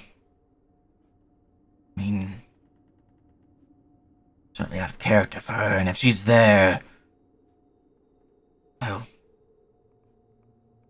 said we definitely would want someone to check in on the kids, but those cultists patrolling the streets, want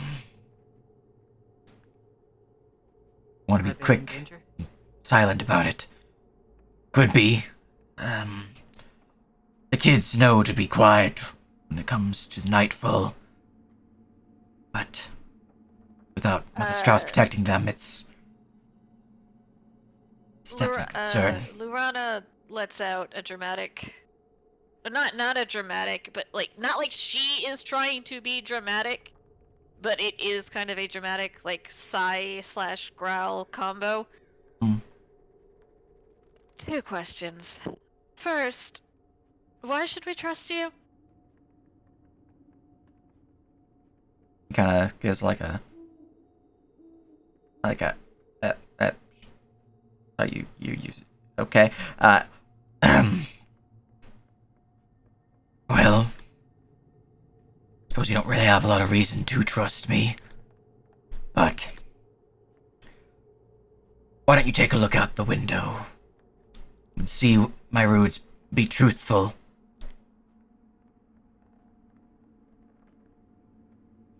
Secondly, as far as protecting the kids, being unseen is sort of my specialty. After all, you didn't notice when I was right there when you handed Ian that little note of yours. Quite poorly, I would say. Yeah. Well, Would it be prudent to bring them here, somewhere safer?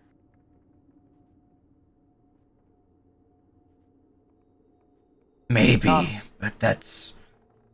You'd just be traveling throughout the road to get them here in the first place. Cultists that patrol this place, are they popular or are they considered a nightly terror? Well, the townsfolk are all enraptured by Malrathis. I'll likely see the cultists as yet more guards patrolling the town, keeping us safe from the dangers, the cursed ones. Not for nothing, but we do seem to be the sort of targets they look for. Sure, we're a little more heavily armed, but we're drifters walking into town. We could draw them off and then just and I'm being a little, looking at us, not necessarily him. We could just draw them off and kick their asses. Well, I don't know how many of these cultists are in deep with the church, but some are new, some of the faithful. They still don't really know the full extent of this church's kidnappings and, well, strange alien occurrences. The woman who is looking after the children now, do you know her well? Aye? What would I say to get her to trust me? Is she a woman? I was under the impression she was just like an older kid. I don't know. Is that in character or out of character? That's out of character. Okay. Mother 'Cause I don't Strauss know who is that a is woman. anyway. No. The person who was watching over the kids while Oh, Mother Strauss yeah, no, is that away. is 'Cause an I older think kid. that's who Lenara is talking about. Yes. Oh, you're talking about them. They're talking about Mother Strauss. No. I see. In that case, Lara, one of the orphans, oldest one there, at least oldest one left. A good kid.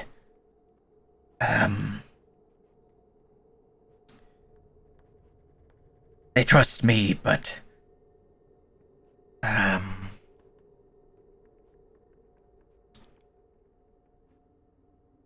he's gonna think for a moment.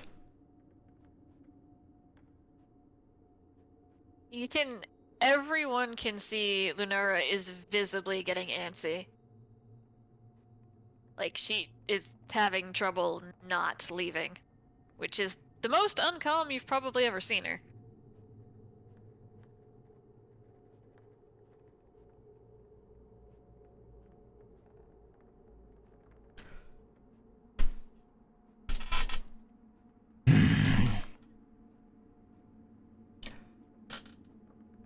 Tell them a fool's crown.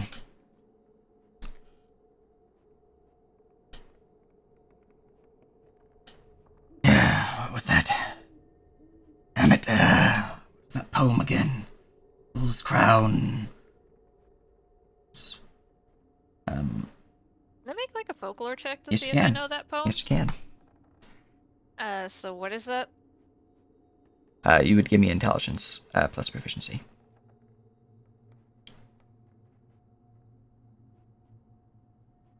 Wow.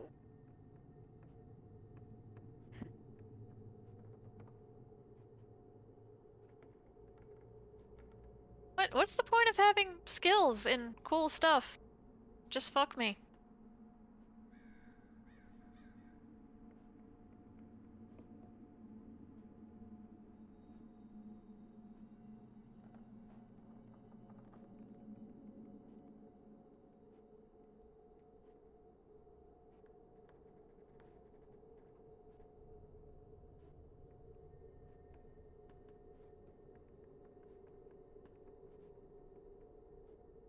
Eight and 18. Is that also a folklore cry? Do you have folklore? For, I don't think. Okay, well, that's just an intelligence check then for you. Not having folklore, which means the DC's higher. Let's see here.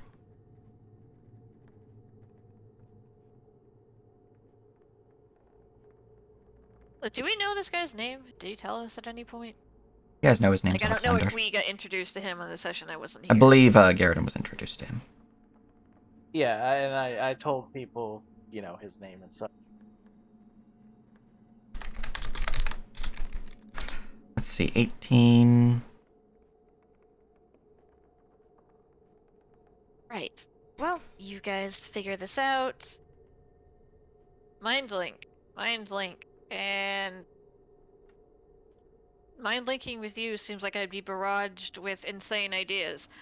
Mind link.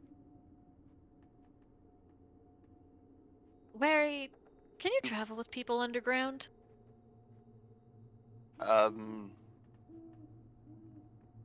DM, can I actually carry people while burrowing? No. No. Okay.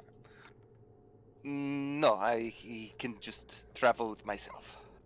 Right. But well, I am you're coming fast. with me anyway. Let's go. She walks out. We had time for a short rest before this meeting, right? Oh yeah, do you guys have any more Yes. invisibility?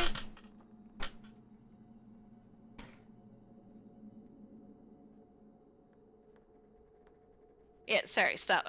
She'll come back, because I kind of forgot we rested. That, like, there was a time skip in between this. She'll get to the door and stop.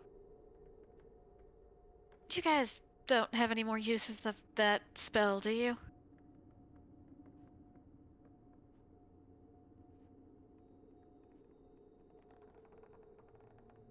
Uh, right. Invisibility? Yes, I have. Yo, you're very, very quiet. I am able to cast invisibility, yes. How many? I'd be able to turn 2 people invisible, like before. And must you touch them, or...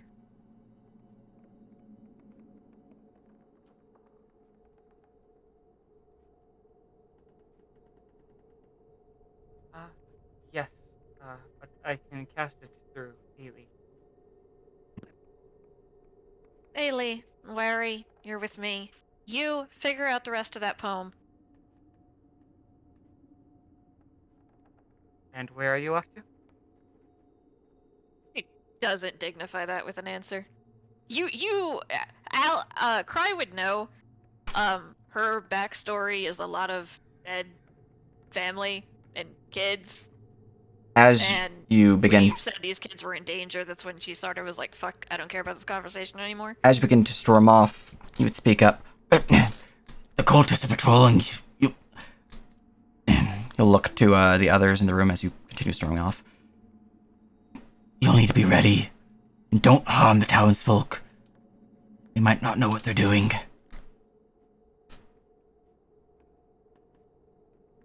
Does What Ailey type come of- with me? What type of moon is it tonight, Sage? Bring up that information.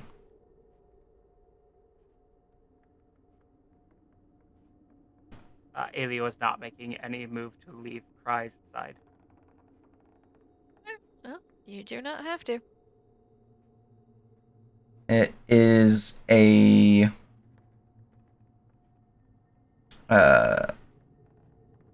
waning gibbous. And oh yeah, it's like really like cloudy and such outside, right? Mhm. Cry's also going to the room.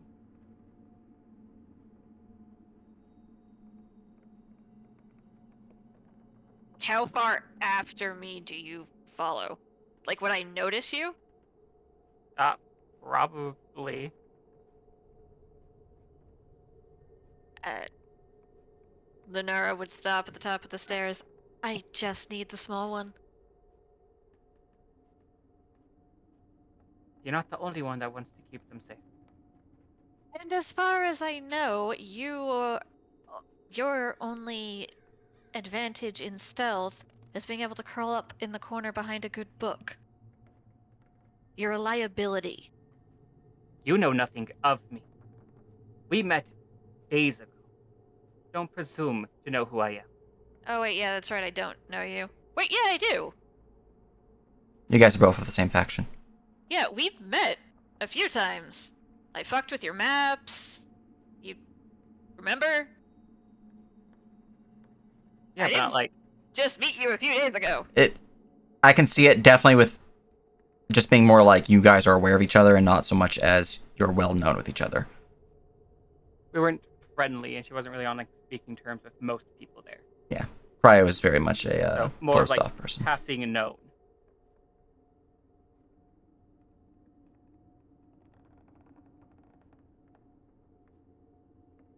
As Cry She kinda will stares up take this a. Sorry. Cry's just making their way to the doorway out here Where is out there? to the balcony. You're heading to the balcony.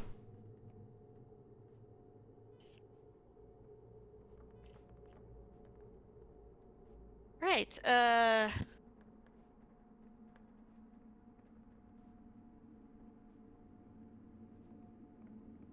well, I'm just gonna hope Allie is there to help me when we need it.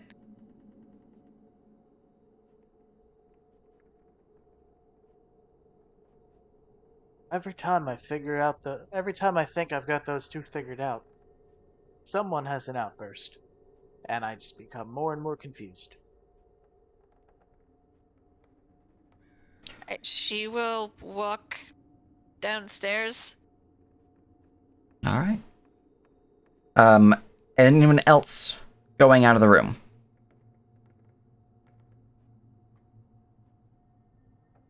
Anything else we should know? Any place these cultists might go when they retreat from their patrols? Do they just go back to this chapel that Malrathis is building? Is it defensible?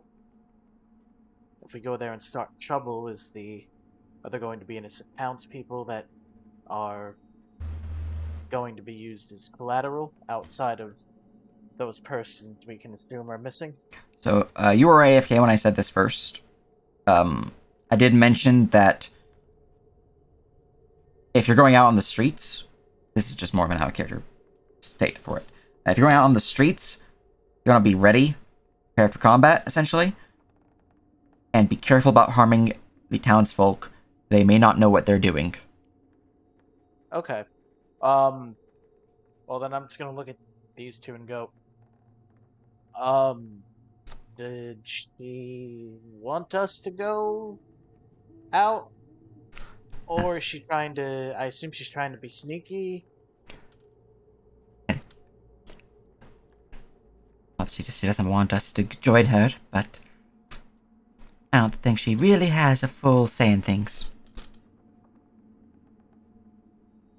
Well then I guess, do you want to run diversion? Kick some ass? I can get some ass. Draw them away to the east, then? Alright. Anyone know any really short prayers? Wait. Guess that would be me. All right. And while that was going on, since you're still heading down stairs, well, more accurately, you're heading downstairs and then heading down more stairs, then or like that. So it's a bit of a walk for you, Unara and Werdy. Cry, you make your way to the balcony and cast fly on yourself. I cast it while I was inside. Gotcha. So it doesn't Okay. go too far out. I'm gonna go ahead and give myself advantage with my thing. What's it called? You were really quiet again. I'm gonna use my inspiration to advantage that. Okay. Turning that into 16 because I am still attuned to turn feather that increased to.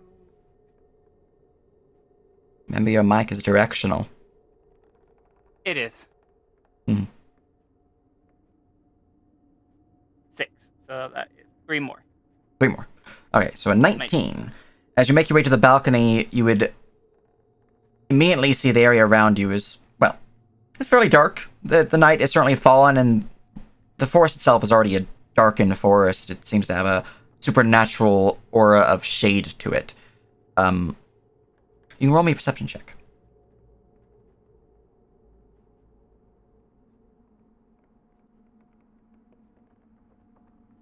Alright. 13 and 13. I want to chucky ducky you guys to the inn real quick for purposes of location. As you're looking out the window, you would notice Sullivan and Tulunka Roach. That's the name you... Oh, okay. That's an interesting name. What? Your So horse there is was named Tulunka Roach. I thought it was pronounced more like rock.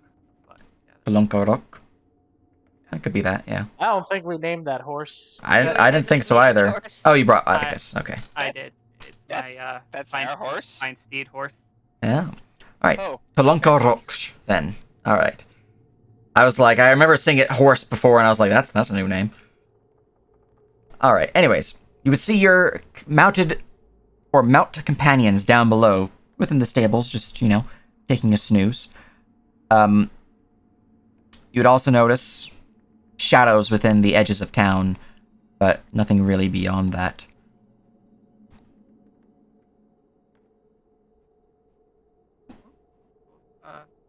So I do have the neat thing that I am able to hide in only dim light. So since it's nighttime now, I am going to fade into the darkness, fly up decently high, because people don't look up when they're looking at the streets. And I'm going to go fly over to the house. Is my game plan. Alright.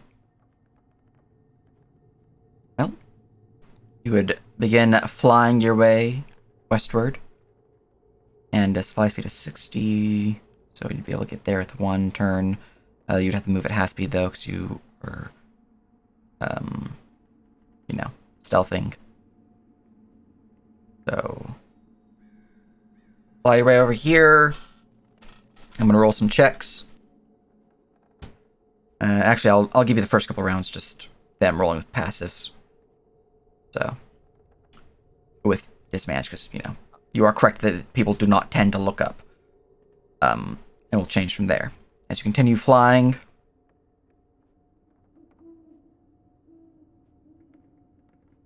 still noticing shadows at the edges of the woods, but no real signs of motion below, or at least nothing that immediately catches your eye. Your focus seems to be pretty centralized towards the orphanage. And as you fly over top it, on the third round of motion, let me just go check back at the tavern real quick to see how long it would take. And you do your movement.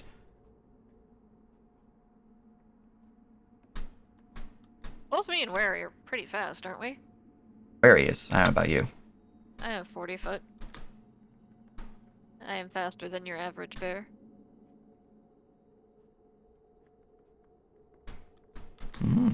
I only have 60 foot. Only 60. Are you rushing? My burrow is 40. Yes. Okay. Alright, you lot would make your way to the bottom of the stairs. As you begin rushing down the stairs, Ardiaz would speak up. Did you forget something there? I assume you just keep running past. Well, hold on. I actually did want to say something to her. Is there anyone else in the tavern? At this point in time, it would just be you lot. You? Didn't see anything? And there's payment in it for you, is all she says as she slips past. Alright. She turns around and He will just wave to her. gives you a friendly wave, but as she does that, she turns around and just kind of scratches her head, like that's what she was meant to do. You'll open the door to let Worry step out and borrow. Alright. I will step out, but I need to find soft ground to burrow. Let me get rid of that symbol on you real quick, because you were not invisible. There you go. Alright. And as you lot step out, while that was going on, there was a bit of a conversation for those inside the room. Keep things on track in terms of timeline-wise. At this point, would you guys leave the room, or would you have anything else you would wish to discuss? I think we're decided. Hey, can I point something out? Mm-hmm. I did ask one of you guys to figure out what the rest of the poem is for me, and everyone I'm mind linked with has left. If that changes your decision at all. Well, yeah. I was under the impression we could only roll if we had the folklore, but I can certainly try an intelligence check. Well, I was hoping the guy would, like, eventually remember it, and so you would be able to tell me. Alright, well, I mean, we'll give him a few minutes, I suppose. See My if he 18 from before picks it up. wasn't enough, was it? Now, with the lack of lore to it, your 18 would have failed. If you had lore, it would have succeeded. I also rolled an 18. And you don't have lore folklore in Vazia? Or, Vazia? I have history, but that's the closest thing. I have expertise in linguistics. Alright. Well, an 18's unfortunately not enough. As they're leaving, you guys have made your plans. That's what it was, right? Right. A fool's crown brought to rest saves a lot of jest. So, I little take his word for it. little thing. It's from a book. Don't worry about it. They'll get the meaning, though. Tell them I'm a friend, or you're a friend of Alexander. Can you write that in map tools? Yeah. And the one time I actually write something down on a notepad. Teach me to take notes. Well, first you take a pencil. Much appreciated. Right. Remember, not all the cultists are, well, out of being able to be saved. No worries. We'll do what we can. We don't plan to hurt anyone that's being coerced.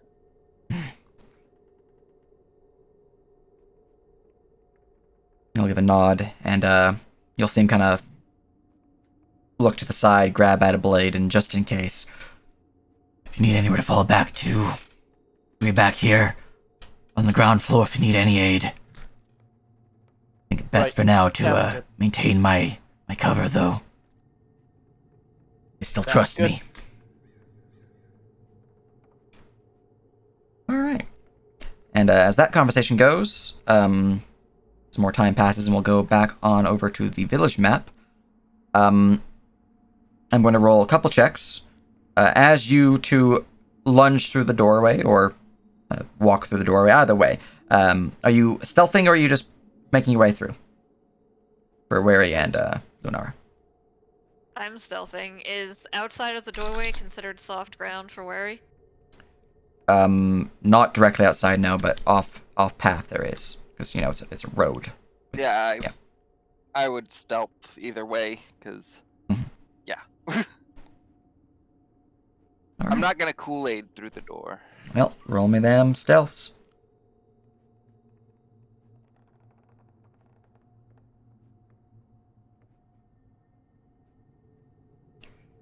And I also need a high or low to see if anyone of import is on the road within sight of the door to the inn. High is good. High is good. Okay. High is Alright. good. High is good. Nice. I was going to ask if you want to use Destiny on that, but that's obviously pretty high, so I'm not going to bother. As you make your way out, you look left, look right, and begin skulking to the shadows. Wary, stepping to the side, I assume you begin to burrow down in the dirt below, out of sight. You don't see any active patrols within your current view. Do either of you have dark vision? Yes. Yes. Alright, no one's within your current view, and you do not detect any shadows within the edges of your vision. Whether that just be because the cultists are wearing dark robes in the middle of the night, or because there are none within the area. It's hard to say. You guys can roll perception checks. Because that's your passive that I provided you with. Oh, damn. Alright. You would recognize that there are indeed cultists patrolling the roads. None are currently looking towards the inn, but there is groups down this road. There's groups down this road. There's groups turning up this way, out of sight. And from your angle, you would see... I think that'd be it. Just the 1, 2, and 3 from your current view. Yeah, you'd see the 3 patrols. Is I Dry will still mind. mid-flight for this part? I will mind link with Wary to say meet me by the front door.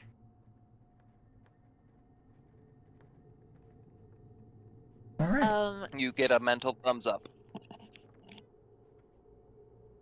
Since there are no patrols, there were no patrols on this street, right? There's a patrol actively heading west, there's a patrol actively heading south, and there's a patrol actively then- heading north. Yeah. None that were heading in your direction. I'm gonna climb this building. I have a.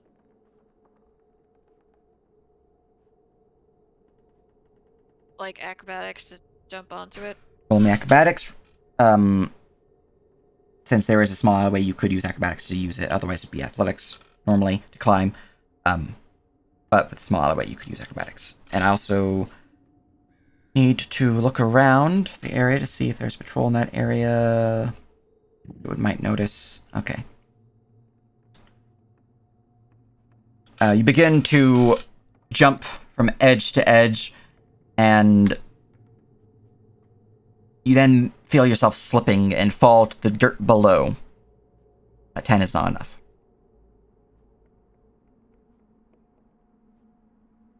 And I assume where you begin burrowing your way northwest. Yeah, I'd just burrow northwest. I have a 40-foot burrow speed. Okay.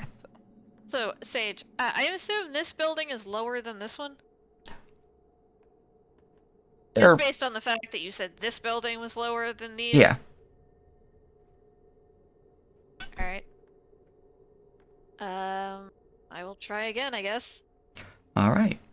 I will leave the burrowing movement to you because I don't know what's underground. It's good for you guys.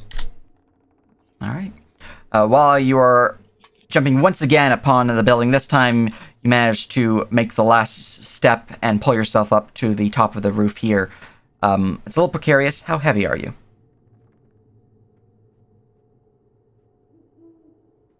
No. I- Like, she's not wearing particularly heavy gear or anything. I don't know what the average weight of a 14-year-old Lupinel would be. Well, let's go grab the average weight then. And you should mark your weight, because that is important for game mechanics, as well as height. Anyways, average would be, let's see here, 4.5, so 9 times 7 plus 90. 153 is the average weight. Alright, so 153 pounds. Plus all of your gear. I'm going to go back to looking at that. About 70 pounds of stuff on you. Okay. It's a little creaky, the roof, but you seem to be holding steady thus far. While you're doing that, I need to go back to the Cry, who had a stealth of 16 as well. 19. 19 because you're plus 3, right? Yep. Alright, and this is as you finally reach the vicinity of the orphanage, at least the roof area. It's been a couple rounds for you to get there. I'll roll an active check at this point in time.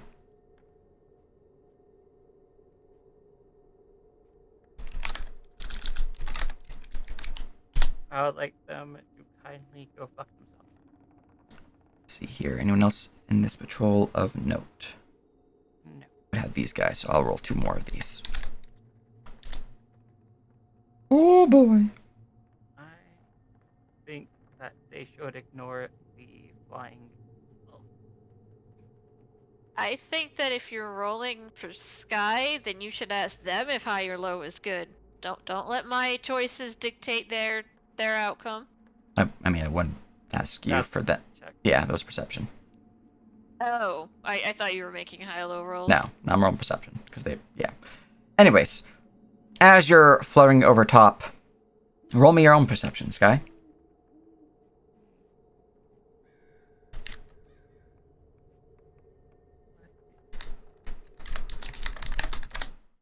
Perception.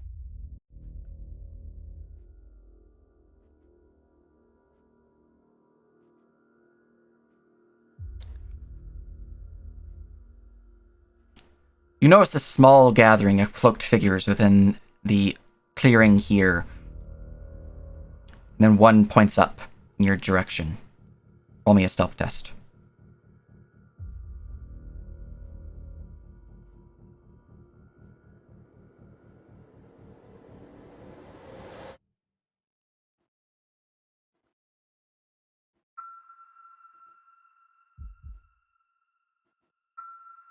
Alright. Would you like to add anything to the total? 22 stealth. I don't think there's really anything I can do about it. Alright. Seeing them pointing in your general direction, you begin to lower yourselves, trying to hide against the backdrop of darkness. Unfortunately. Hold on. Hmm. Do you still have your daily slave destiny? No, I used that. Okay. Unfortunately, darkness is their element. And as you go to hide, you feel a power begin to encircle you. Let me go look at the ability real quick. Okay. Want to check if it's a charm or fear effect? Music is fucking on point for this Yeah. atmosphere. I need you to roll me a wisdom saving throw. It is not a charm effect, nor is it fear. It is magic. It is a magical enchantment effect.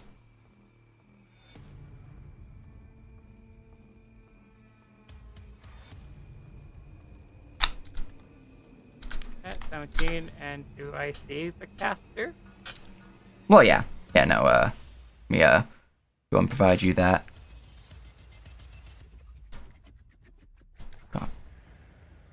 For you...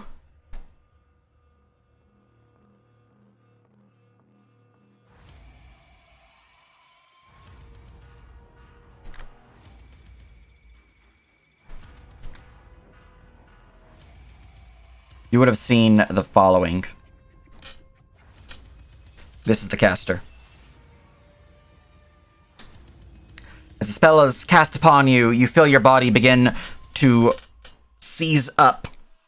And then you shrug off the mental constraints upon your body, breaking the effects of the spell. As that is going on, we continue along the roof of Lunara, while our companions within the inn begin making their way downstairs. It'll take you some time to get downstairs, unless you guys are going double speed, in which case it'll take you still some time, but not as much time. As Think for particularly booking it. all right, as for Lunara, I need to roll to see if any patrols in the area, now that you have gone to a certain location, would notice you. Let's see here. Same d20 plus 8, and then 2 d20s plus 5, I believe. Oh boy, my dice. And then you got a 16 stealth, so... Is it still the same stealth check? Yeah. Well, you falling and, you know, obviously failing, that would definitely break your stealth, so you can give me a new stealth check.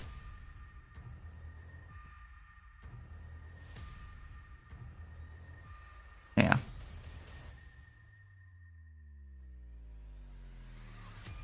Alright. Hold on. Oh, actually, it doesn't matter. Do it anyway.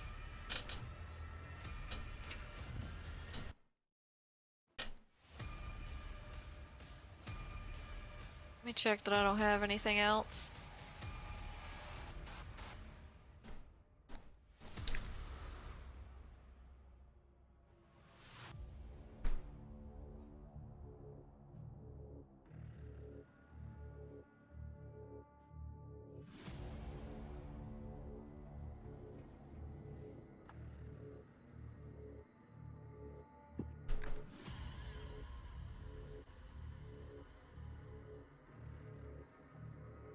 No, I don't have anything else. Alright. From your angle, you would see the following, and the zealot would point you out. And as you're doing that, I need... making sure everyone's in initiative.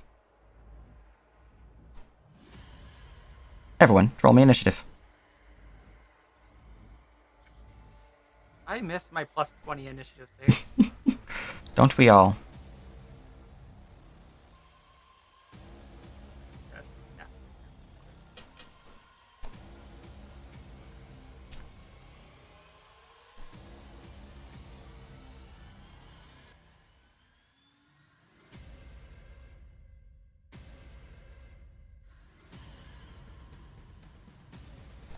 Would Cry say anything through the mind link? I picture we both got the at like the same time. Okay. You did. I'm trying to keep timelines close together, so I've been going like round to round or 2 rounds to 2 rounds.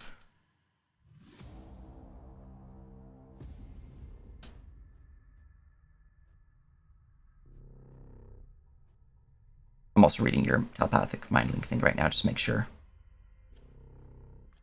I don't like that he gets to go again before I do. He is going to be using his turn to do that. Okay. Yeah. I realized since you both noticed each other, rather than them being stealthy and noticing you, they would not have gotten a surprise round. So, let's see here. Well, I can't be surprised. Basically, any 3 people of my choosing that I saw when I established it up to a mile. Yeah, so you can communicate, you don't get visions.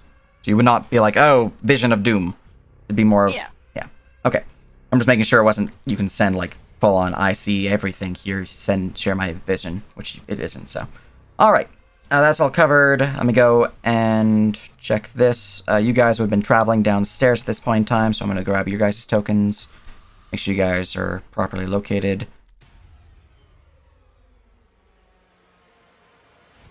You guys would be...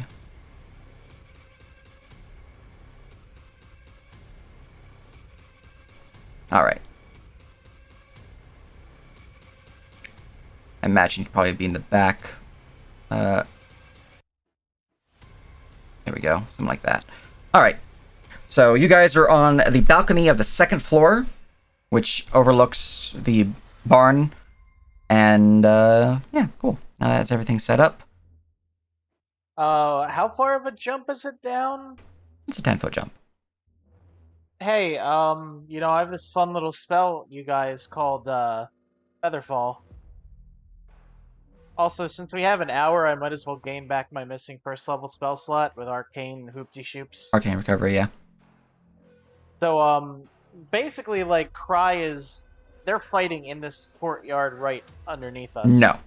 Oh, Underneath never mind you, what? Let me just go grab your tokens and put them, just make a copy of them. So what you guys are currently seeing, nope, not the wagon. You guys. What you guys are currently seeing is essentially this. You're just seeing the barn out back, a little hallway or a little alleyway street, a bunch of snow covering, no cultists or anything like that that you can actively see without rolling perception. Well, I'm probably gonna try to see if I see this happening, but I can really only see in up to 60 feet because dark vision, so Yeah. probably not. But I can try to hear. Yep. That's acceptable. Okay, go ahead. Okay. All right. If you look at the second story map, as we're going to go there right now, you'll see that the balcony kind of wraps around the exterior and outlooks west and north. With a natural 20 of 23, you would hear the sounds of eldritch casting going on from the west. Strange primordial tongue. I don't know if it's actually primordial speech off the top of my head. Let me go make sure.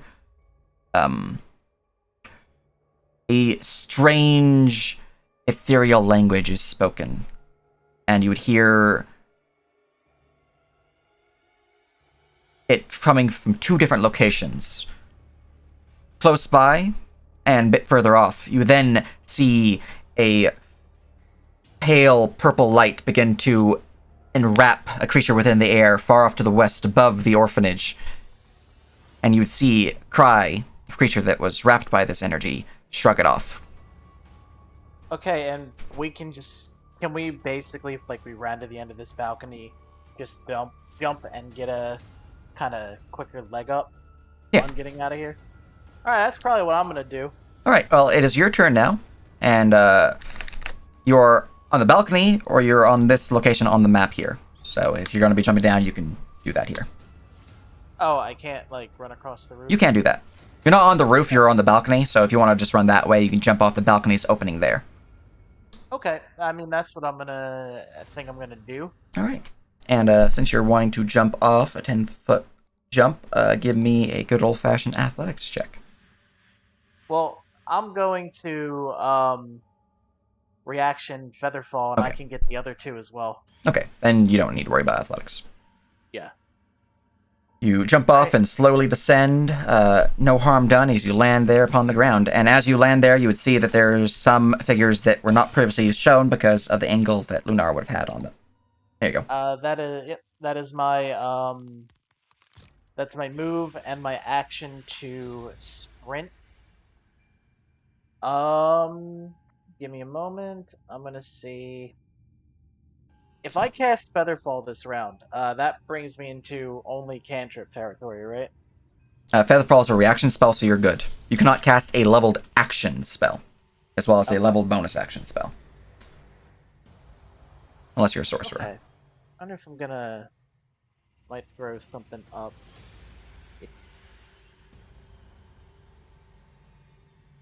I have... Yeah, no, it's just above here. Let me just double check that this is a bonus action.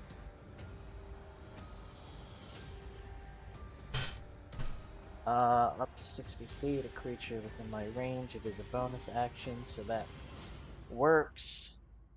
I'm gonna cast Shield of Faith on myself. Excellent. And I'm gonna make it extra glowy. Extra glowy. Excellent. Boop. Right, Shield of Faith applied. Anything else for your turn? Nope. That's me. Alright, a hidden creature has gained initiative. Let's see, humans. Cultist. Here we go. Alright, I'm gonna go into DM view to move this guy. I'm gonna roll him a stealth check, because he might have a surprise stuff on you. Cry. Alright. Roll him a perception check. Oh, there, AFK. Well, I'll give him a... Just roll him real quick. Perception. And for Ailey. We'll check. Perception. Well, my rolls are horrible for players, apparently. Alright, well.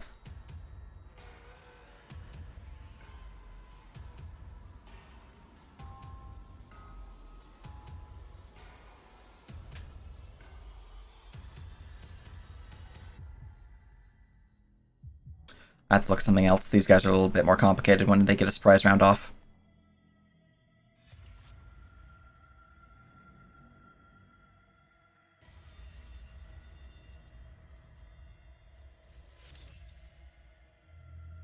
Alright, that costs 1 point.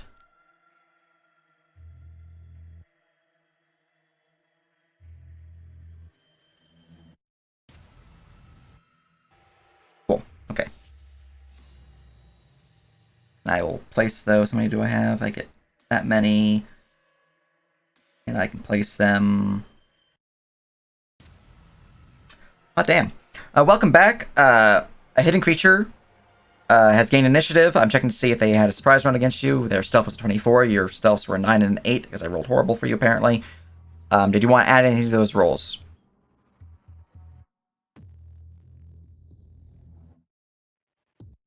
You're muted if you're talking. When did you roll the stealth? Directly above your 9. Not stealth. Oh, to notice. Yeah.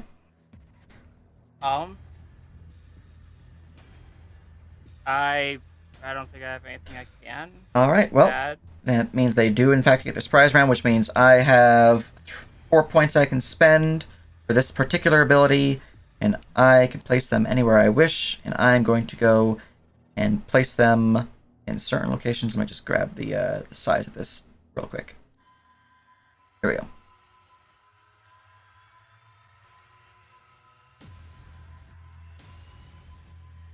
Alright, DM view, going into hidden layer and drawing on the map.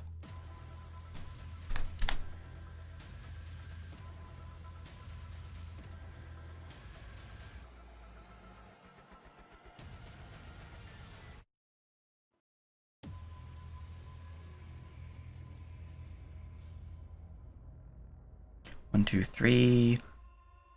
4. Put a 4th one there. Alright. That's my 4 sets. We have them triggered, and going back to my notes so I can see what else I can do. These guys are a little complicated for surprise rounds, so. Everything else looks good, though. I'm going to roll some checks.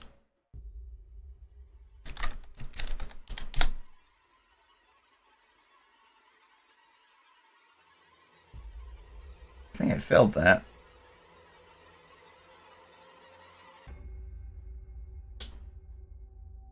Yeah, alright.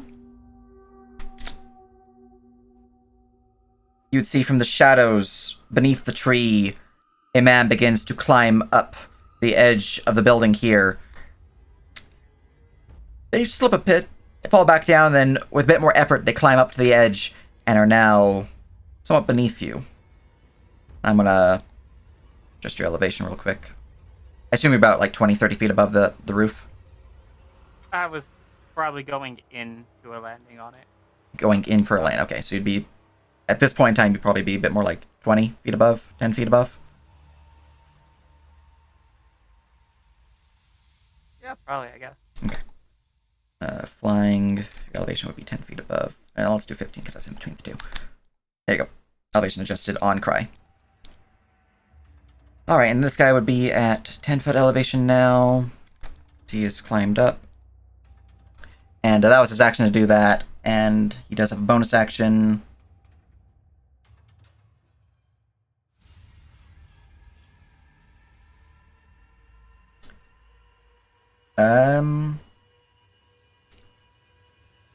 That would trigger, unfortunately.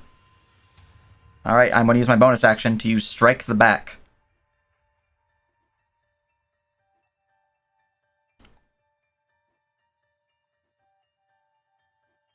He's going to try to clamber up the edge here of the building so he can be level with you on this roof. Giving him his check to see if he can climb. Makes his way up. He is now adjacent to you. And he's going to swing at you with his weapon per his Strike the Back line ability. Is it really the back line if it's the only line? You have combat, main force of combat. You're definitely the lone back line here. Well, technically, as that's where we were going, they're the front line. Technically, yes. But the intention of the ability is they are striking the lone individual. So the squishy sorcerers, which you're a spellcaster who's squishy. So.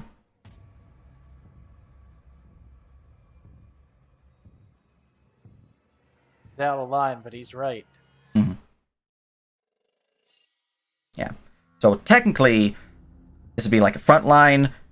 The intention is that I'm striking your squishies, and you are most certainly a squishy in by themselves. So. It's a little funky on this particular combat, but it's fine. I could also attack you just by using my offhand attack bonus action, if you prefer. But I... Oh yeah, because that was your reaction. Yeah. Don't you have to like usually use the attack action to do the bonus action offhand attack? Usually, yeah. Anyways, let's see here. Here is a blade cutting into you. At advantage. That is indeed a miss. 11. A comma attached to a chain swings out towards you, and you duck low just in time to avoid the blade cutting into your flesh. That is the creature's turn. Oxford comma? Huh? Is it an Oxford comma? Maybe. Alright. And then we go to Cultist 3. They would see their commander pointing out at Lunara. And they are a bit simpler. They are going to speak out. Why didn't you come on down and play there, little girl? Yeah, come and play. And do you know what happened to the last couple of fellas who said something like that to the little girl?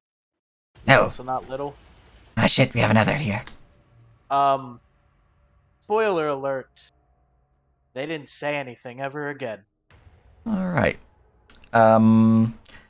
This one here who has gained the initiative, they are going to send a blast of force. One towards Lunara, and as they hear you speaking, kind of startle themselves, and they will send the other blast towards you, Garridan. So first on Lunara, super miss, and second on you, Garridan. 22 to hit for 8. Haha! Shield of Faith. Aha! Shield of Faith. Alright. And, protect me. And that's his turn. Number 4. He is going to send one out towards Lunara, and one out towards you. Similar thing. 17 to hit you, Lunara. Looks Miss. and then a blast to Garridan. 25! Does not confirm. Yeah, I know. That is 11 force damage. The beam shatters past your faithful shield, and then he will likewise protect me. Cultist Rake number 3. That's this Rake here. They didn't get a surprise round. They're, pretty much in the obvious position here, so. So I'd have to use my action. I want to set some of these down. Okay, yeah. Wait. It's 4 points they can join combat. They can use place troops anywhere within 30 feet of their position. If they match the surprise round, they can place them anywhere on the battle. Okay, so I do have them right now. In that case, DM view again, making sure that they are properly set. We are going to place one here. Okay, someone here. We're going to place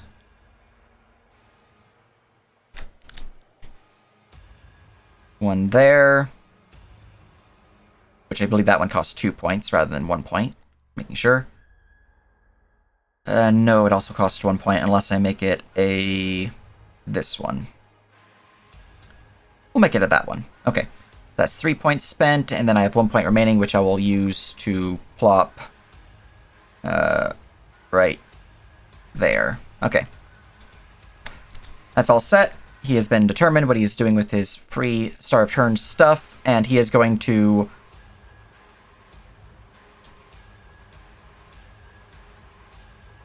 use his bonus action to mark you, Garridan. Do you feel a hex form upon you? Not an actual hex, it's like a custom thing. But it functions similar. So. Alright, so you have been marked by him as his bonus action. He is then going to step forward to here. And you see him begin to swing a chain around with a ball at the end, and he is going to hold his action. Because you're not in range. Alright. That is his go. Cultist Rake number 2. Right, that's this one up here. You are aware of them, so he is only able to put within certain locations. I am just going to do these real quick by spending 2 of them. So, one there, and then one there. Okay. I suppose whatever you're doing is seen with see invisibility, is it? Not seeing invisibility, no. You'd have to have been here before they arrived. I will, however, give you for this guy's turn, since he is not a surprise round on you, an insight check. And I'll provide that as well to Garridan, since he didn't have a surprise round and you saw him do stuff. Okie doke. Skill check. 20. Also, Lunar would be able to see it, but 20 is enough. Fully. You would see him kind of eye the area in front of him and the area to the south, though you're not sure exactly where to the south, as it's, out of your actual view, Garridan. But the area directly in front of him, and perhaps a little bit further ahead, he seems to have placed some defenses there. Okay. Traps, for clarity. Yep. Mm-hmm. Yeah. You're not sure Otters. with a 7 or a 12, though. Alright, this guy's turn, though. I set his basic trapper ability up, so he's got those set now. And he's going to likewise try to make his way up this here building. So, climbing check. Make the climb. I'll have to use my cunning action, bonus action to dash to get more movement. And he's going to move to here, and he's going to begin swinging his Kusari Gama's slashing end, and he is going to swing it out towards you, Cry. But first, he does have a special property on his weapon, so I need to go make sure what it says before I do what he's going to do. It's a bonus action to use it. Okay, so now he's just swapping you with his Gama then. 14 to hit. I believe my AC is a whole whopping 12. Alright, well that 14, the Kama Blade will cut into your side, dealing 6 slashing damage to you, and that is this guy's turn. You are next to an enemy, so their sneak attack would apply. Let me go click that sneak attack macro. Sneak attack. That's a different one. There you go. 8 additional damage from the sneak attack. Lunara, it's your turn.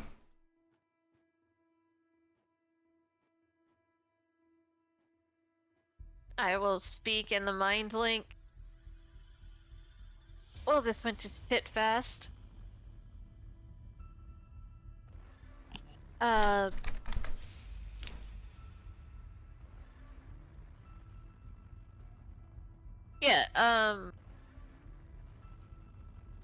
I'll speak in the mind link. Hey, he got traps in front of him. I'll speak in the mind link. What's going on? Yeah, so Hellish Rebuke on the one that hit me. All right. like we got spotted. Going to keep moving. Also in mind link. Hey, where's Cry? Being a liability somewhere. Excuse me, I already got you to the orphanage. Yeah, and immediately got caught. Got caught at the same time. At least I got here. I'm trying to snap So the wait, grid. you're telling me that the big beefy guy's the one who didn't get got? You're underground. You know that feel where you guys are mind linked, so I can actually let you guys do this talking. It's the time to set a town on fire because I'm not in the mind link and nobody's here to stop me. I mean, that your I was surprised criteria? you didn't run after Garrison. I mean, I am. It's more of I It's not see their Garrett turn in a yet. fight. Yeah. We'll see. But there's probably just going to be fireballs tossed around. Please don't do that. So much for being careful about the townsfolk. Or the town, for that matter. Please don't cast fireballs when I'm on the ground. In the ground. This seems like a bad plan. Isn't that like the safest place to be? Well, That's the same. No, but if the fireball blows up the ground, I mean, well, it's more of if I'm hearing there's traps over here, there's a bunch of cultists over here. You know what? And they're hiding in the darkness. You know what? You know what's the fastest way to get rid of darkness? Every building being on fire. yes, but have you ever had a luau barbecue pit? I'm thinking something like that. well, we can get to that when we get to that. Lunara, what are you doing? Jumping from this roof to this roof to this roof. See here, what's your strength score? How's everyone's Why? perception, by the way? Because Sit. I say we blame Malrathis. Your strength score determines your base jump distance. Does it now? It does, yes. It's 8. All right, roll me acrobatics for the first jump.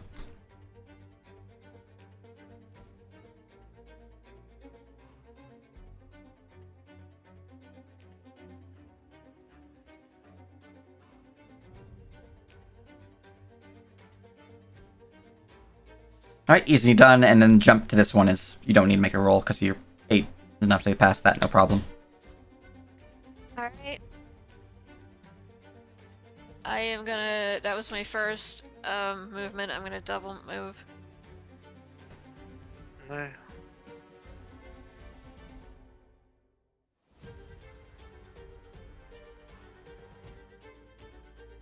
Do you need me to? Nope, no, that Roll one's for also easy jump. That one's a super easy jump, and that one you haven't reached yet, but it will also be a super easy jump. All right, dashing to there. Anything else?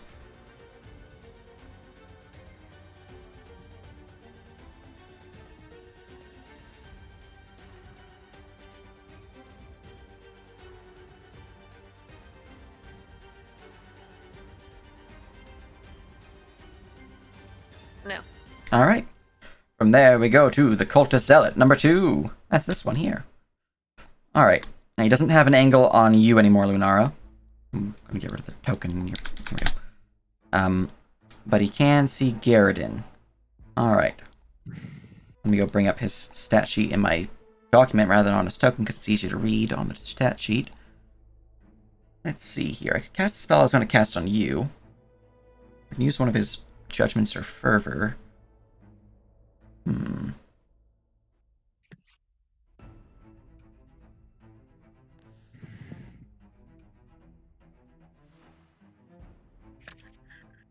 Also, do I have my reaction back since I cast Featherfall on my turn? You spend it on your turn, so you don't get it till the start of your next turn. Okay, I'm just making sure. Alright, I'm checking to see if you're in range. You are in range. He's going to use a Withering Gaze upon you, Garrett, I'm just looking to see which one I want to use on you. The Zealot? Yeah. Good to know. Alright, he is going to use a Withering Gaze of protection against you. I need you to give me a Charisma saving throw. That do.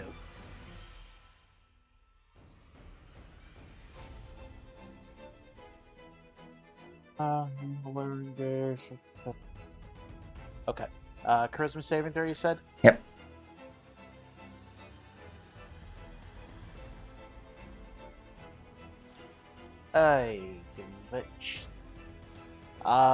Do I get to know what this does before I choose to add Destiny or anything? You can roll me a tactics check to determine what it does, but if that fails, then I cannot provide you. He is using a Judgment Protection, which normally provides him a D4 bonus to armor class, which is rerolled every round. He's using a Withering Gaze, which means it is a negative effect.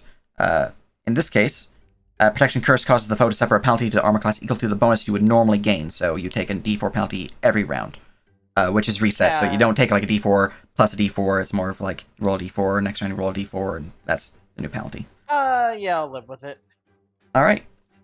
Very good. For purposes of your curse, you currently have a 3-point penalty to AC. Gotcha. Alright, and that was his bonus action. As for my action...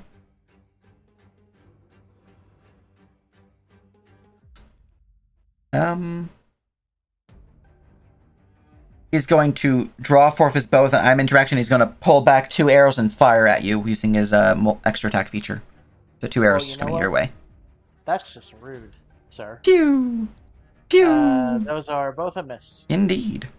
Alright, and he is then going to step back to here, ensuring his aura is protecting all of his companions. Alright, and that is his go.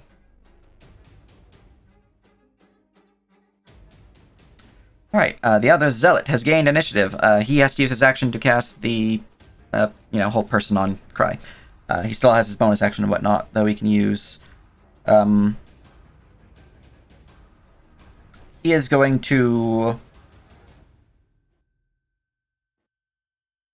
He's going to use his Withering Gaze upon Cry. Give me a Charisma save, Cry.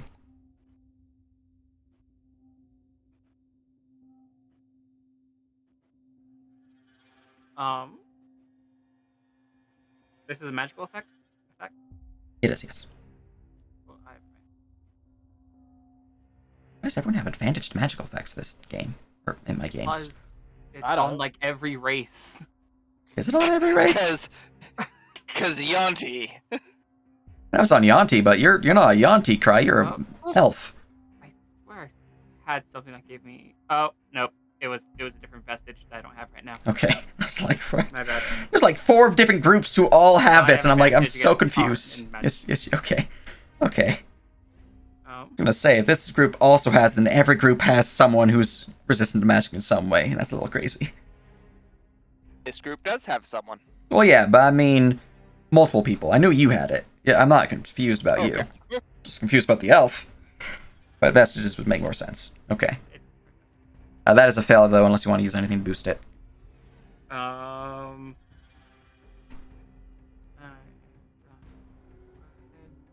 a 3 pass. I really don't want to deal with any judgments. It's probably fine. We'll call it good. Alright. Oh, I spent way too much fervor. There we go. You have been cursed with a purity curse. You suffer a d4 penalty on all saving throws that you make in the future until this gaze is left. That is so rude. And that was his shoops and his whoops, and he's now going to just try to climb up the roof here. So, +6 on my climb. Easily done. Alright, and he climbs up to there. That's his go, because he had to use his action to use his spell on you. Ein.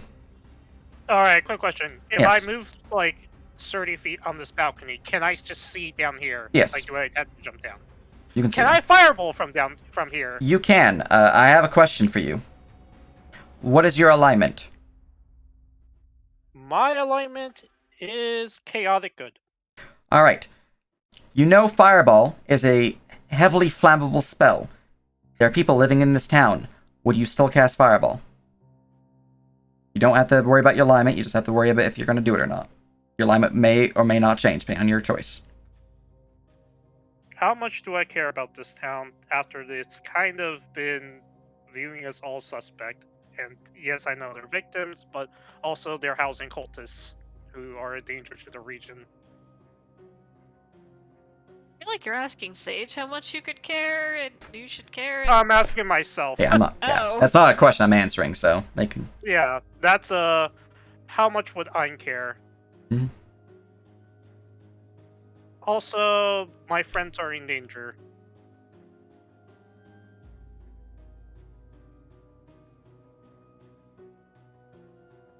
Honestly, I'm casting Fireball. Alright, mark yourself as chaotic neutral.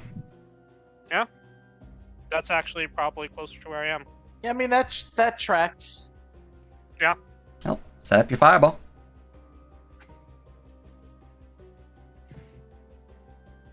Alright, Fireball. Let's go.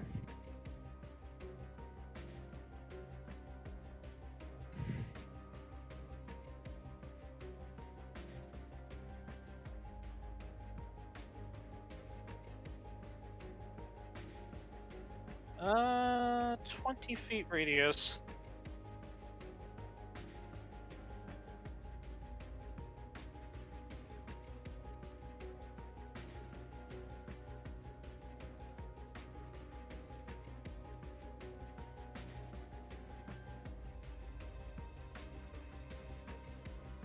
Alright, let's do that.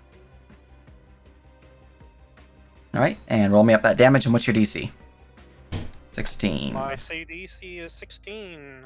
Alright, and 29 fire damage on a failed save. Mhm. Alright. AoE spell set up. And AoE spell DM. The two backmost cultists are incinerated by the blow of force from the fireball.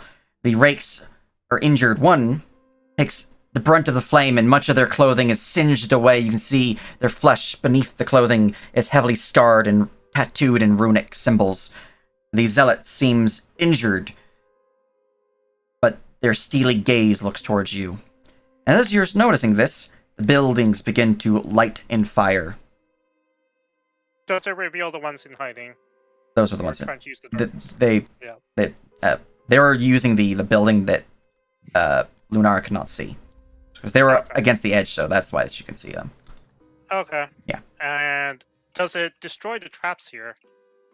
Or no? It would not destroy, but it would reveal a trap, because it would have destroyed the Yeah. thing hiding the trap. There's a pit trap here. I'll add its image in a second. Okay, and then I would like to make a deception roll to blame this on the barony instead. Who are you? Mine is Making pretending that roll against? that they are Cultist. a part of the I also barony, think- and pretending that the cultists or whoever might be viewing this knows that they are blaming it on the barony. Yeah, I get what you're coming from here. Yep. Alright, roll me that deception. Okay.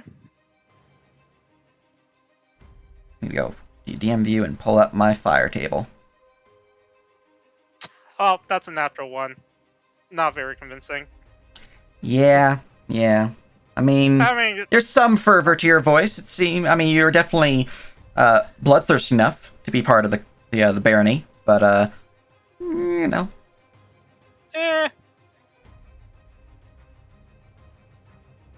Size large. Shoot to there. Snap to grid. Change to. Technically, it's still a plus 12. If somebody's gullible enough, they might believe it. All right. And then do fire. All right. Anything else for your turn? gonna I look would like up. I would like to drop prone to avoid ranged attacks. All right, you drop prone as Garden looks up. Mouthing what the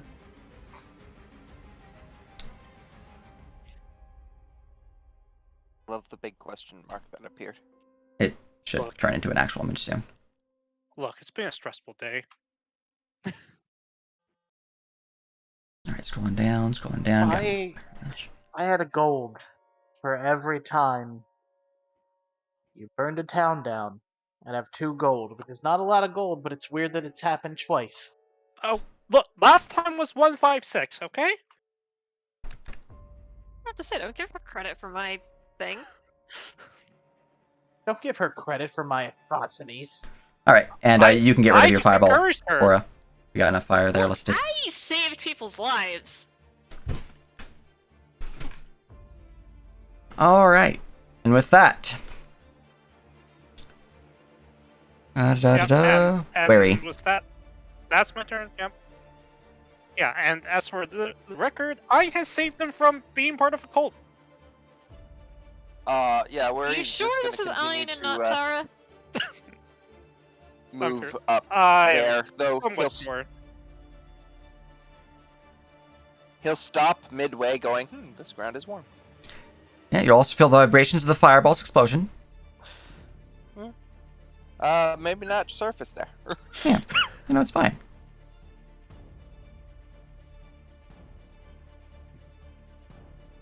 All right, anything else? That's a double movement, so no. All right. Cry. Cool. You see off in the distance a surge of fire and a small reverberation of the explosive impact, and some of the falling snow kind of shoots off in your general direction. Cool. That's great. Cry's eyes are going to glow gold as they look towards the cultists. You, my good friend, are a robot. I can understand what you're saying, but you're definitely doing that zzz thing that you were doing when we were playing the game last. Your eyes begin to glow gold. Very nice. Is this better? It is better, yes. Yes. Cry is going. Their eyes are going to glow gold and look at the cultist. I pry, Mr. Kree. You. All good. Take your time. I pry, Mr. Kree. There shall be peace. As a aura of gold shoots out of Cry. You need talking to your mic. Cry is using rule, I think. Rule of law. Yes. Specifically the pacifism.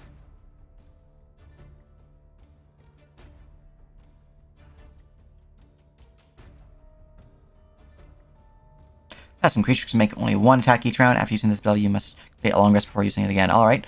So at the start of the turn, I must make a charisma save. Excellent. Alright, very good, very good.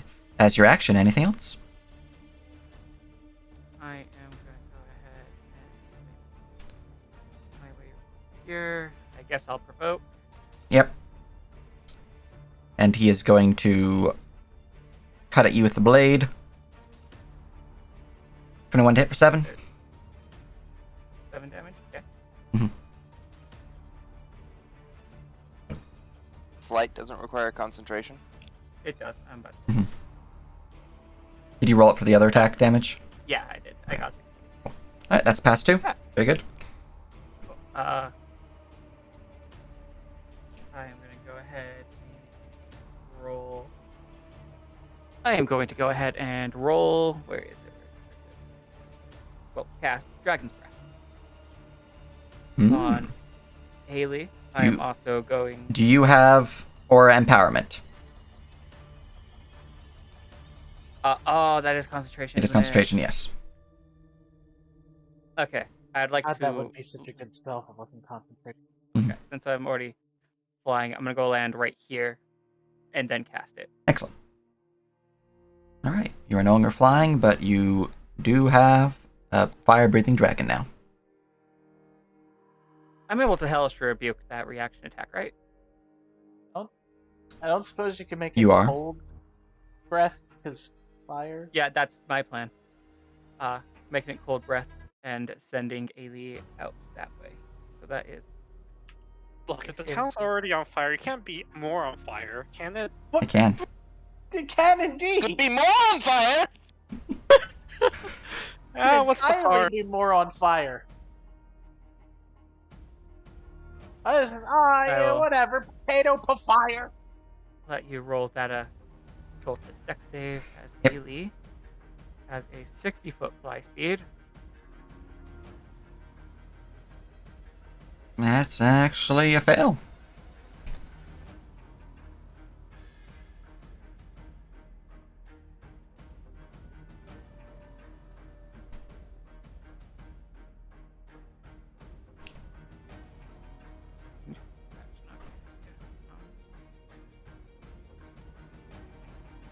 Yeah, Ailey is going. Can Ailey hit any of the flames from here? 15-foot cone? I don't think so. No, because your elevation would be 20 feet rather than the buildings here.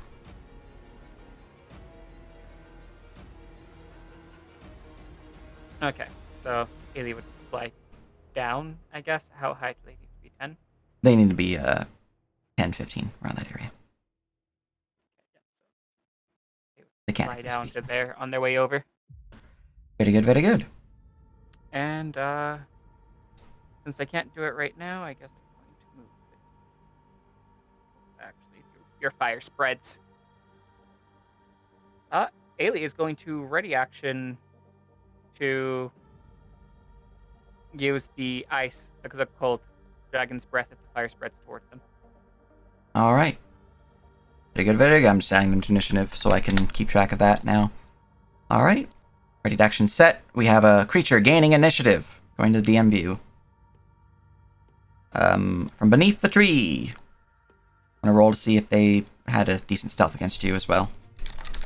You're not surprised anymore. I'm just curious if they would have advantage or something of that nature since they were hidden. Roll me perception.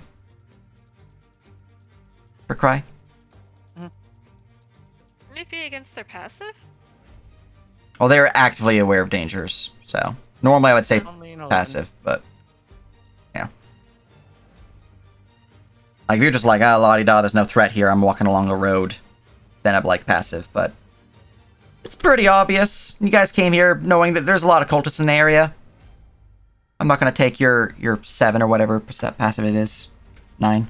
11, though, no, he is able to be hidden for the first blast as he steps out from the cover of the tree and launches some eldritch beams of energy towards you.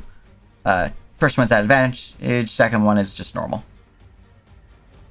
Before he does this, though, he's going to lay a hex upon you, causing you disadvantage on... Are you holding a book, or are you not holding a book for your spellcasting? For my spell casting, I am holding a scepter. Okay, he would, he's just gonna roll D3. He doesn't know what type of caster you are. 1 intelligence, 2 wisdom, 3 charisma. Alright, he's choosing wisdom. So you have been hexed with a wisdom hex. Joke's on you, that's my lowest. Well, he doesn't know that. Alright, and then I'm gonna send 2 blasts of eldritch energy at you. 24 and 20 to hit for 7 and 5 force, plus an additional 3 and 5 necrotic. So a total of 10 and 10. 20 total damage. Alright, and that is his go. We go to Cultist Rake number 4. Alright. A little bit of fire next to him. Let me go and move his token to see if he's in... No, he's not in a fire square, so we don't have to worry about fire damage. Alright. Do they seem at all distressed by the fire? I mean, he seems concerned like a fireball went off in his face, but not beyond reasonable Not the- distress. Not the town's on fire type of deal. Yeah. Alright, let's see here.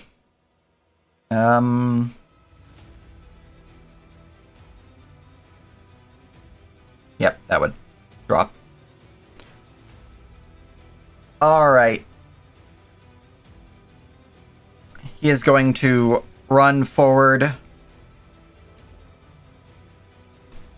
And he's going to jump right here, where he's currently located. And he's going to continue running with a bonus action dash.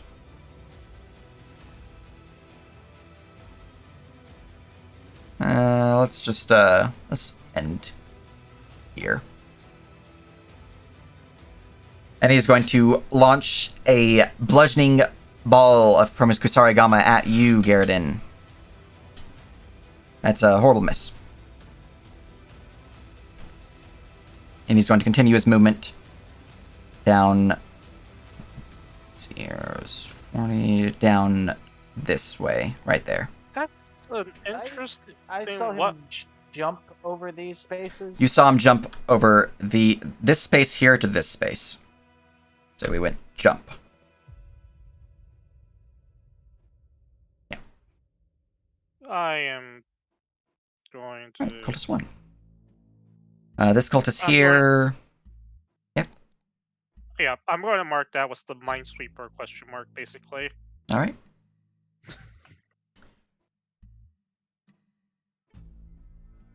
All right. This cultist here is going to move forward, and he is going to movement speed of that much. If I go there, I would have the extra enough movement to climb. Okay, he's going to try to climb up the building here. He does not climb at all. He kind of just tries to jump up, and he just slips down. Yeah.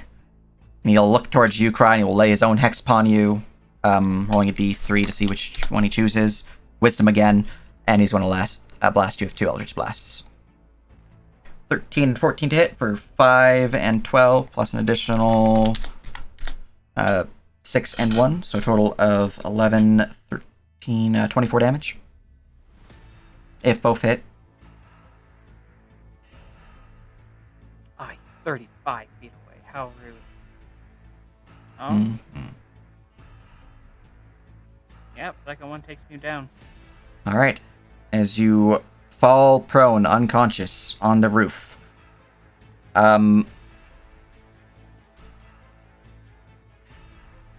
This roof is fairly gabled, I believe is the terminology for it. I could be wrong. I'm not a structural engineer or roofer. I need you to roll me a dexterity saving throw.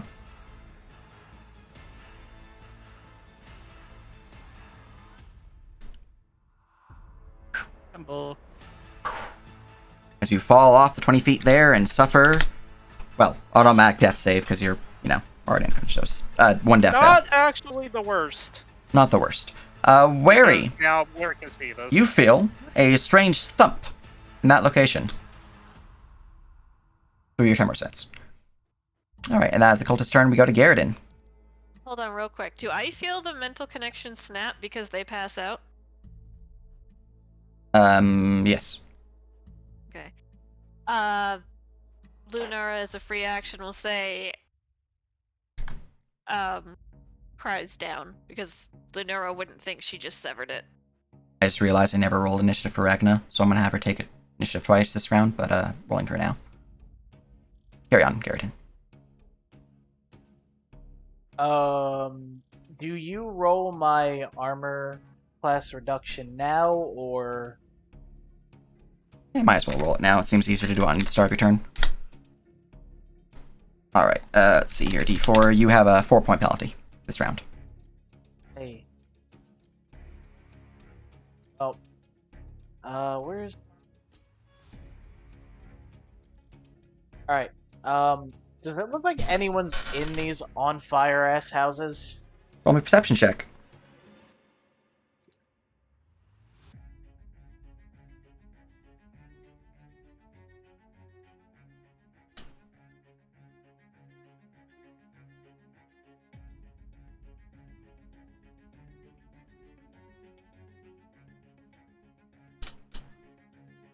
With a 20,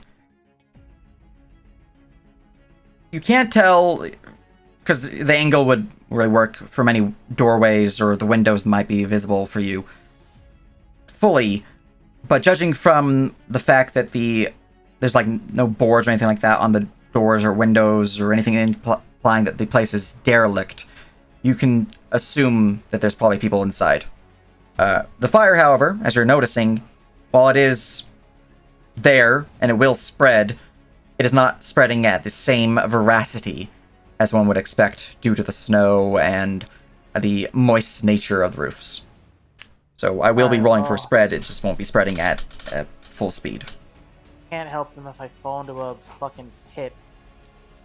So I'm gonna take the longer way around. I'm gonna get advantage, and I'm gonna try to smack this guy. Do I have? No, we're level 6, so not. I don't have extra attack yet. Excellent. Let me swing out at this guy.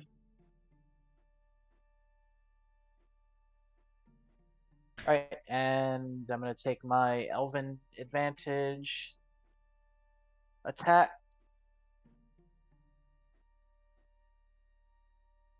Alright. First blade will slam into him, dealing 18 damage. The second cut will strike into his body. It's just one. He does suffer an additional 6 fire damage. Yeah, It's so just 12 that, plus 6. Oh, yeah, it's just, you said 2, and that's just Elf. Oh, okay, you were just rolling that again for crit fishing, I see. Yeah. Okay. Because I roll 3 times, I just need to actually put that in the macro.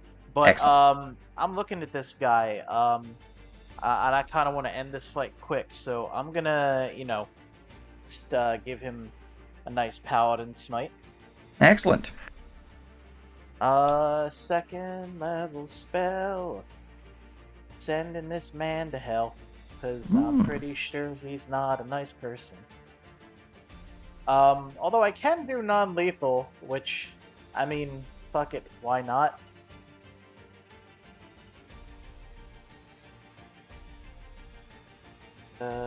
Divine Smite.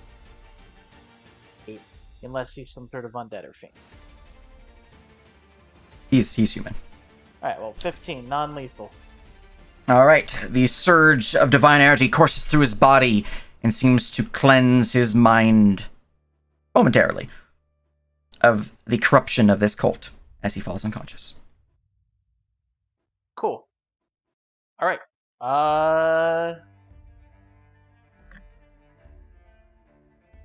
Gosh, I really do want to get there, but I don't think I have Misty Step yet. Because I think I get that. Yeah, I don't have second level paladin spells and I don't have that feat anymore, so. Alright, yeah. I don't have a bonus action, so that's it for me. Excellent. We go to Cultist Rake number 1. That's the one on the roof here. I'm going to look to see if they are roofless. They're probably going to ignore you, though, and go for the actual big fight down over that way.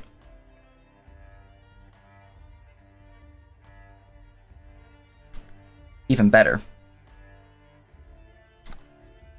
Words will be said. No one's close enough to hear them, because where he's underground.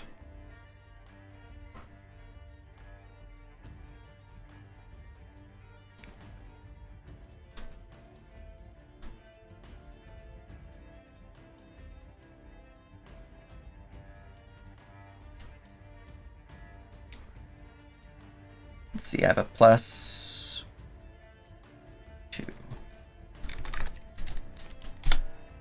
You are stabilized, Cry. Oh, they want to capture. Right. Oh no! Poor sacrifices. It's a kidnapping! Oh no!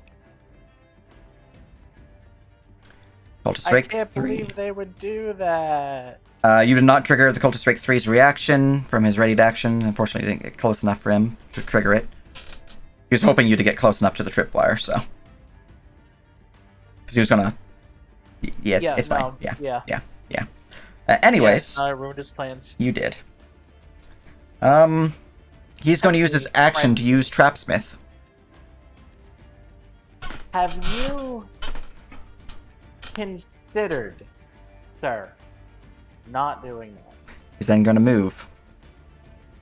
He's then going to use bonus action.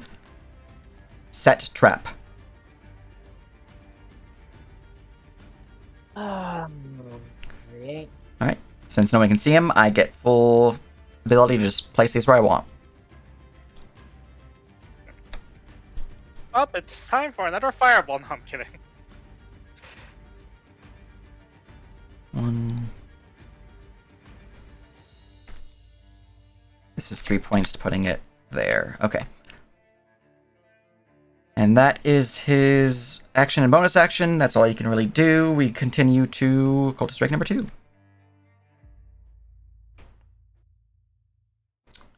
Let's see, here he's going to do a summer thing, hopping down, and he's going to help his buddy begin carrying Cry.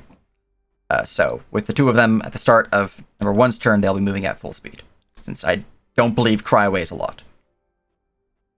I think in total I am like 2-something pounds. Oh, you are more than I was expecting, with all of your gear. Alright, Yeah. let me look at their strength Cry then. herself is real light.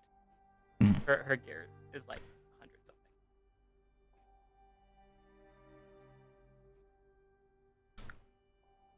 Let me look at the cultist strength real quick to see if they all switch. Alright. He'll jump down. Voices will be said. He will not be holding on to you, but he will instead be moving off this way. I'll be able to get there with my thing, and then I have my bonus action from cunning action dash to get to there. And I have an action. I use my action just to get Trapsmith back. So he gets to there and he has his 3 points available to spend. Unara.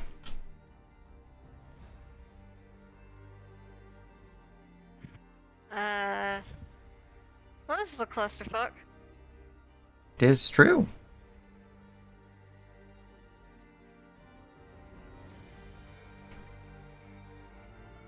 On the bright side, I might only have to take on 4 of them.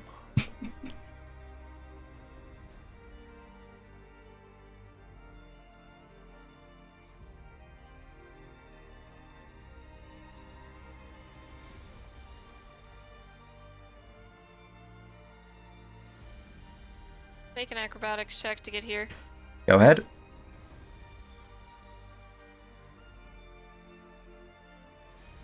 Easily done. Okay.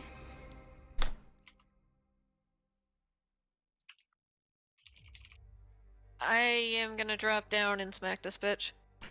Alright. Which space you dropping down on? Behind him so I can flank. Assuming Well, he's that'd already be in front of him. Barry's below the ground and far away from you. And him. I'm nowhere visible. You have no Oh, idea yeah, where I I am. forgot. Yeah, but that would be in front because he is actually heading this way. Alright, let me check new stuff real quick. Oh god, they zoom in. Yeah.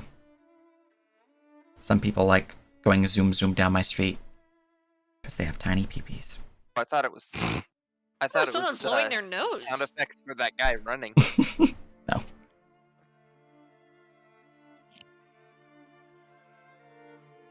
Okay. Would help if I impersonated myself. Alright. 24 will certainly slam and jam, dealing 26 damage to him as he is heavily wounded by the blow. Actually, you wouldn't have sneak attack against him because he's aware of your presence. Is he? Yeah, you were standing in the open on the roof. He is directly facing you. You can't stealth when you're in the middle of the open. When he has sight on you, because, you know, he can see you. If he did not have dark vision, he would not be able to see you, and you totally get that. Yeah. Cry can stealth in the middle of the open because of their stealth and dim light ability. Ow. Because I could cheat as a moon elf. Ripperoni, as your offhand tries to slam into him, but they manage to push the blade out of the way just in time, causing the attack to miss. That is a miss, because, you know, bubble. Doesn't confirm, though. Alright, anything else?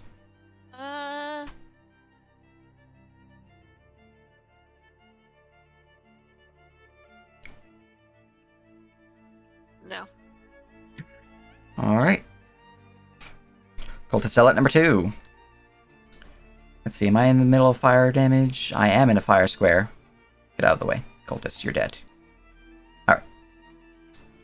Changing these guys to objects real quick so I don't have to worry about moving them again. Alright, so he, starting his turn in a location of fire, suffers 4 fire damage, must make a dex save.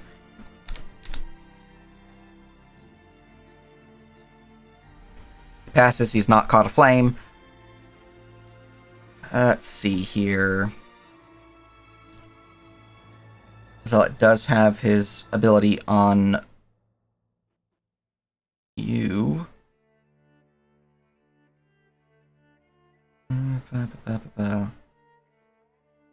Just reading it real quick to make sure I don't have to worry about anything else. Okay, cool. Alright. He is going to move down. He did just hear a painful cry behind him. Alright. He's going to do it from here. 20 feet away. 30 feet away. 30 feet. Cool. He's going to move to the center. He will raise up a holy symbol showing a tree beneath the visage of a blazing sun. And he will cast, or more accurately, he will activate Channel the Life Stream. Himself, the Rake, and the other Rake will heal for 30 points of damage. That's rude. That's a good... I want that! Yeah. Actually, God. all the basic channel, like life cleric channels, I have changed to be this feature, essentially. Oh, well that is much better. That is much better. Yeah. Jesus. I'm pretty sure it's almost exact wording, but it's much more appropriate for a life cleric rather than the sadness of base. Anyways, that was his action to do that. He does have a bonus action. He cannot really use it, though, because unlike the Rakes, he cannot use his bonus action to Spatha without attacking first. So he's just going to be a sad banana, I feel. Because that's a reaction. That is a reaction, and that is a... Yeah, okay. Clicking next. Number 1. Let's sell it. Words are being shared with the cultists up ahead, and... Alright, he's just gonna hop on down, and move on forward. He's going to use a point of fervor to use Stick Together. Let's see, fervor, Stick Together.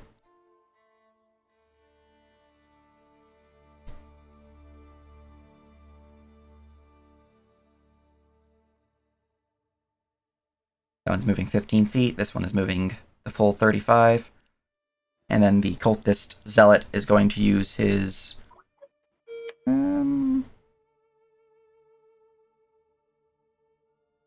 Yeah, no, he's doing pretty good. His people aren't really injured. Although that guy's injured.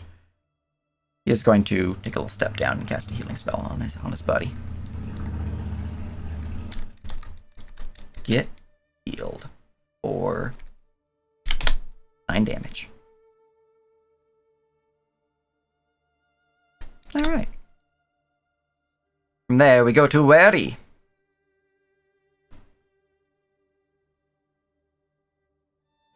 So my understanding is, as far as I know, body hit the ground here, and then someone came down and carried the body off over this way. You would feel the tremors of movement going this way and then out of your 30-foot range. You'd also hear tremors running here, trundle, and then running past to there. Then you would hear, feel more accurately, motion from landing here, and some like active fighting movement in this location.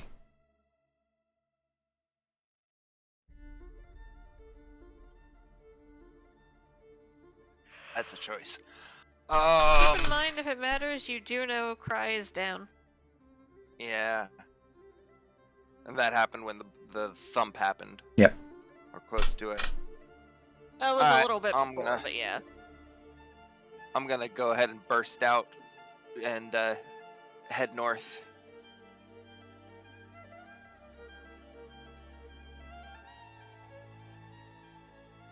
All right, you had to use 10 feet of movement. Oh, look, this Get up guy's... top side. Yeah. Oh, right. So I'd end there. Javelin toss? I'm gonna go ahead and pull out a javelin. Let's see if I have the... I don't think I have one coded. Uh-huh. Who Yeah. got them? I never used them. Let me see. Do I have it listed? What I have? Yes, I at least do that. All right, I'm gonna go ahead and toss a javelin at the cultist rake carrying. Excellent.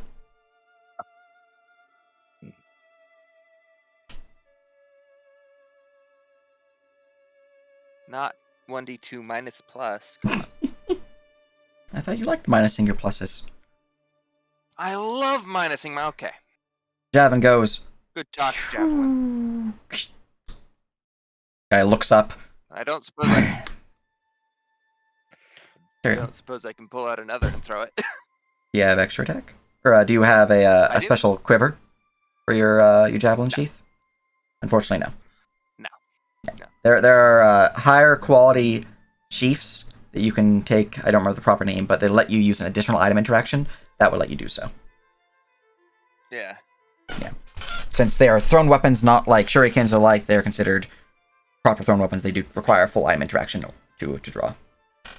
All right. Well, I'm just going to bonus action rage at this point. Excellent. Like it just. Oh, the snake is angry.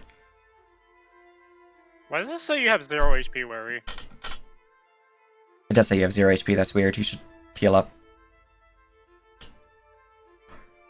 The zealot, however, as you land there, he'll look to his side. Brackerback will handle this one. This guy will nod. Alright. From there, we go to Cry, death saving. Or, you're stabilized. Ailey. Would Ailey like to do anything?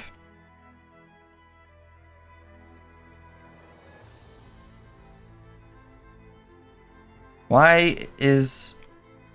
How You're bad not... is this fire? 1 second. Ein is not on the initiative. What?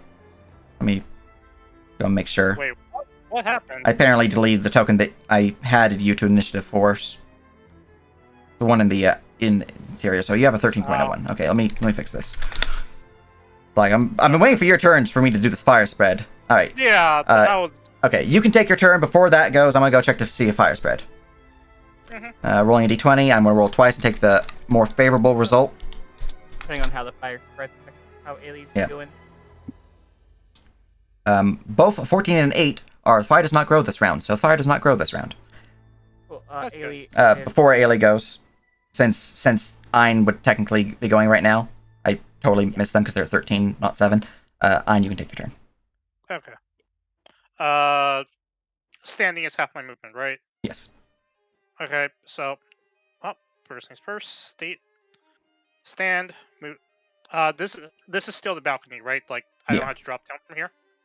Alright, and... I'm going to assume because there's fire here, this place is illuminated. Yes? And I can see him? It's relatively illuminated, yeah. It's dimmed like the other fires, but it is actively roaring fire. Yes, I have dark vision. Yeah. Still. You can see them, so it's not an issue. Okay. I'm not going to fireball him again, of course. But since people like to throw around Hex a lot,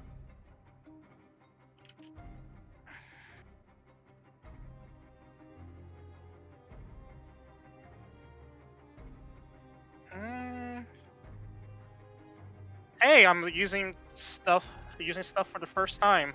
I have 1 Hex per day from Magic Initiate. Bonus action Hex. On Cultist the Zealot too. Alright. Is it actually called Magic Initiate or Magic Initiate? Magic Initiate. What is the stat you're hexing? Wisdom. All right. You go very good. Now it's your bonus action. Alright. Yep.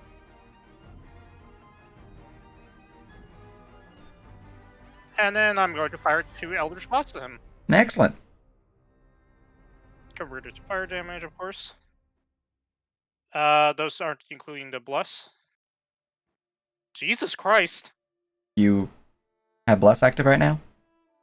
No, that shouldn't have. No, but I do have a +5 charisma. You just said that's not including the Bless, so. Like, when did you get No, Bless? not including the hex. X, okay. The hex 26 and 24 will both hit. I'm just looking to see if he has anything that he can do real quick. Let's see here. Alright, both will slam into him. And then roll me up that hex damage. Okay. Since I can convert my damage to fire, I can get the benefits of that. Right, first blast will slam into him, sending him reeling back. Second blast, however, slams into his torso, into his core, as he drops to a knee before falling to the ground, defeated.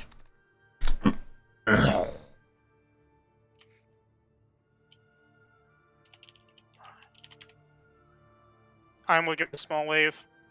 You no longer have your penalty to AC, Garrison. Why? Because you said it right after you said Ein will give a small wave. I thought you said you were gonna say you no longer have a hand. Alright. Anything else for you, Ein? Well,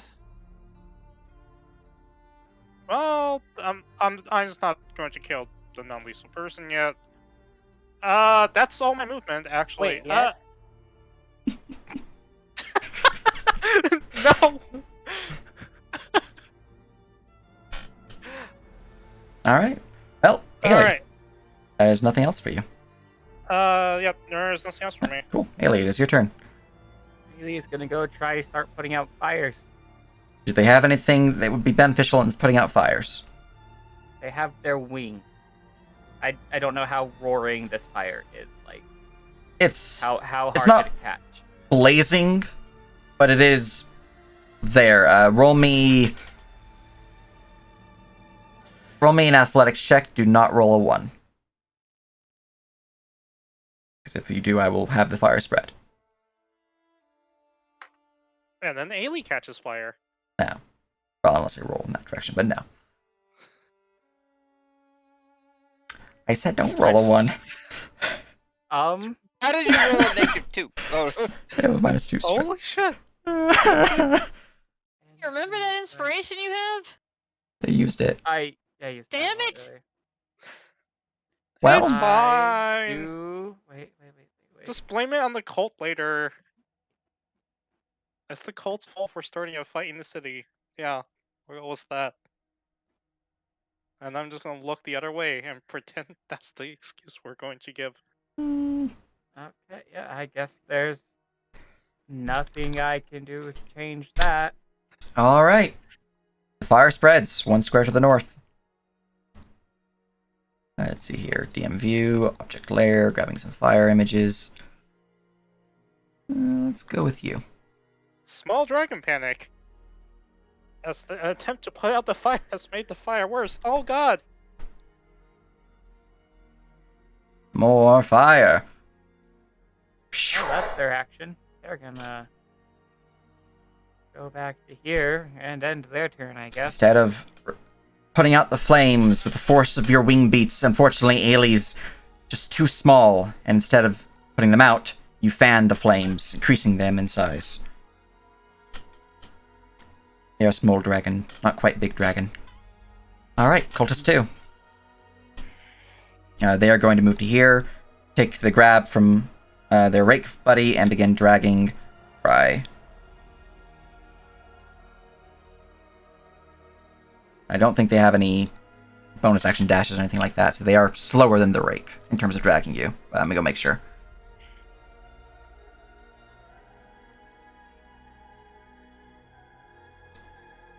Action to grab you, doing that. Yep, okay, cool. That's all you can do.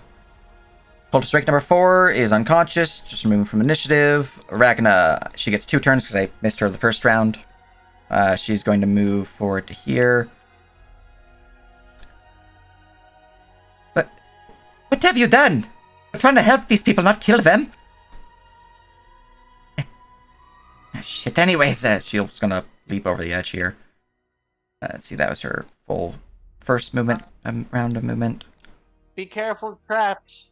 And the fucking fire. Right.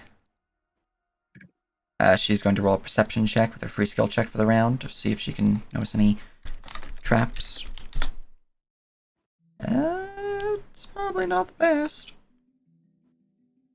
DC is... Alright.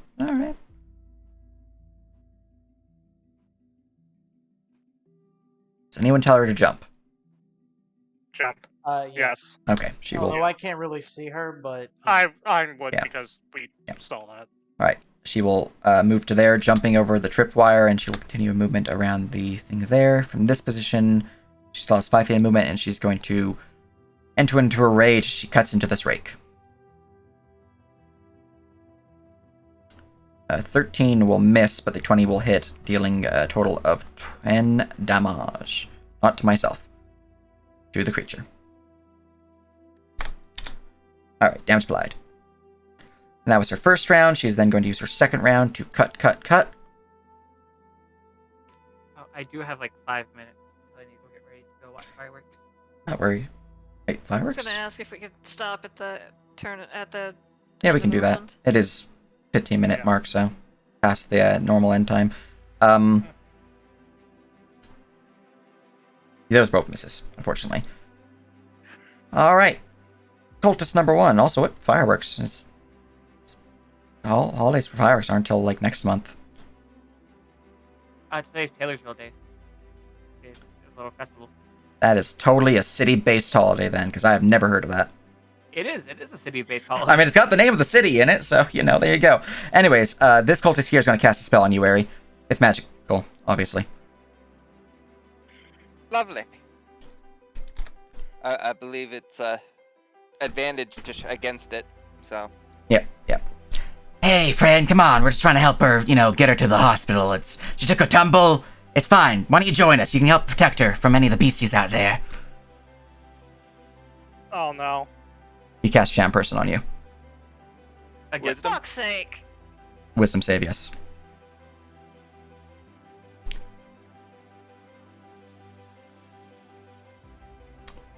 Would you like to spend any destiny before reveal results?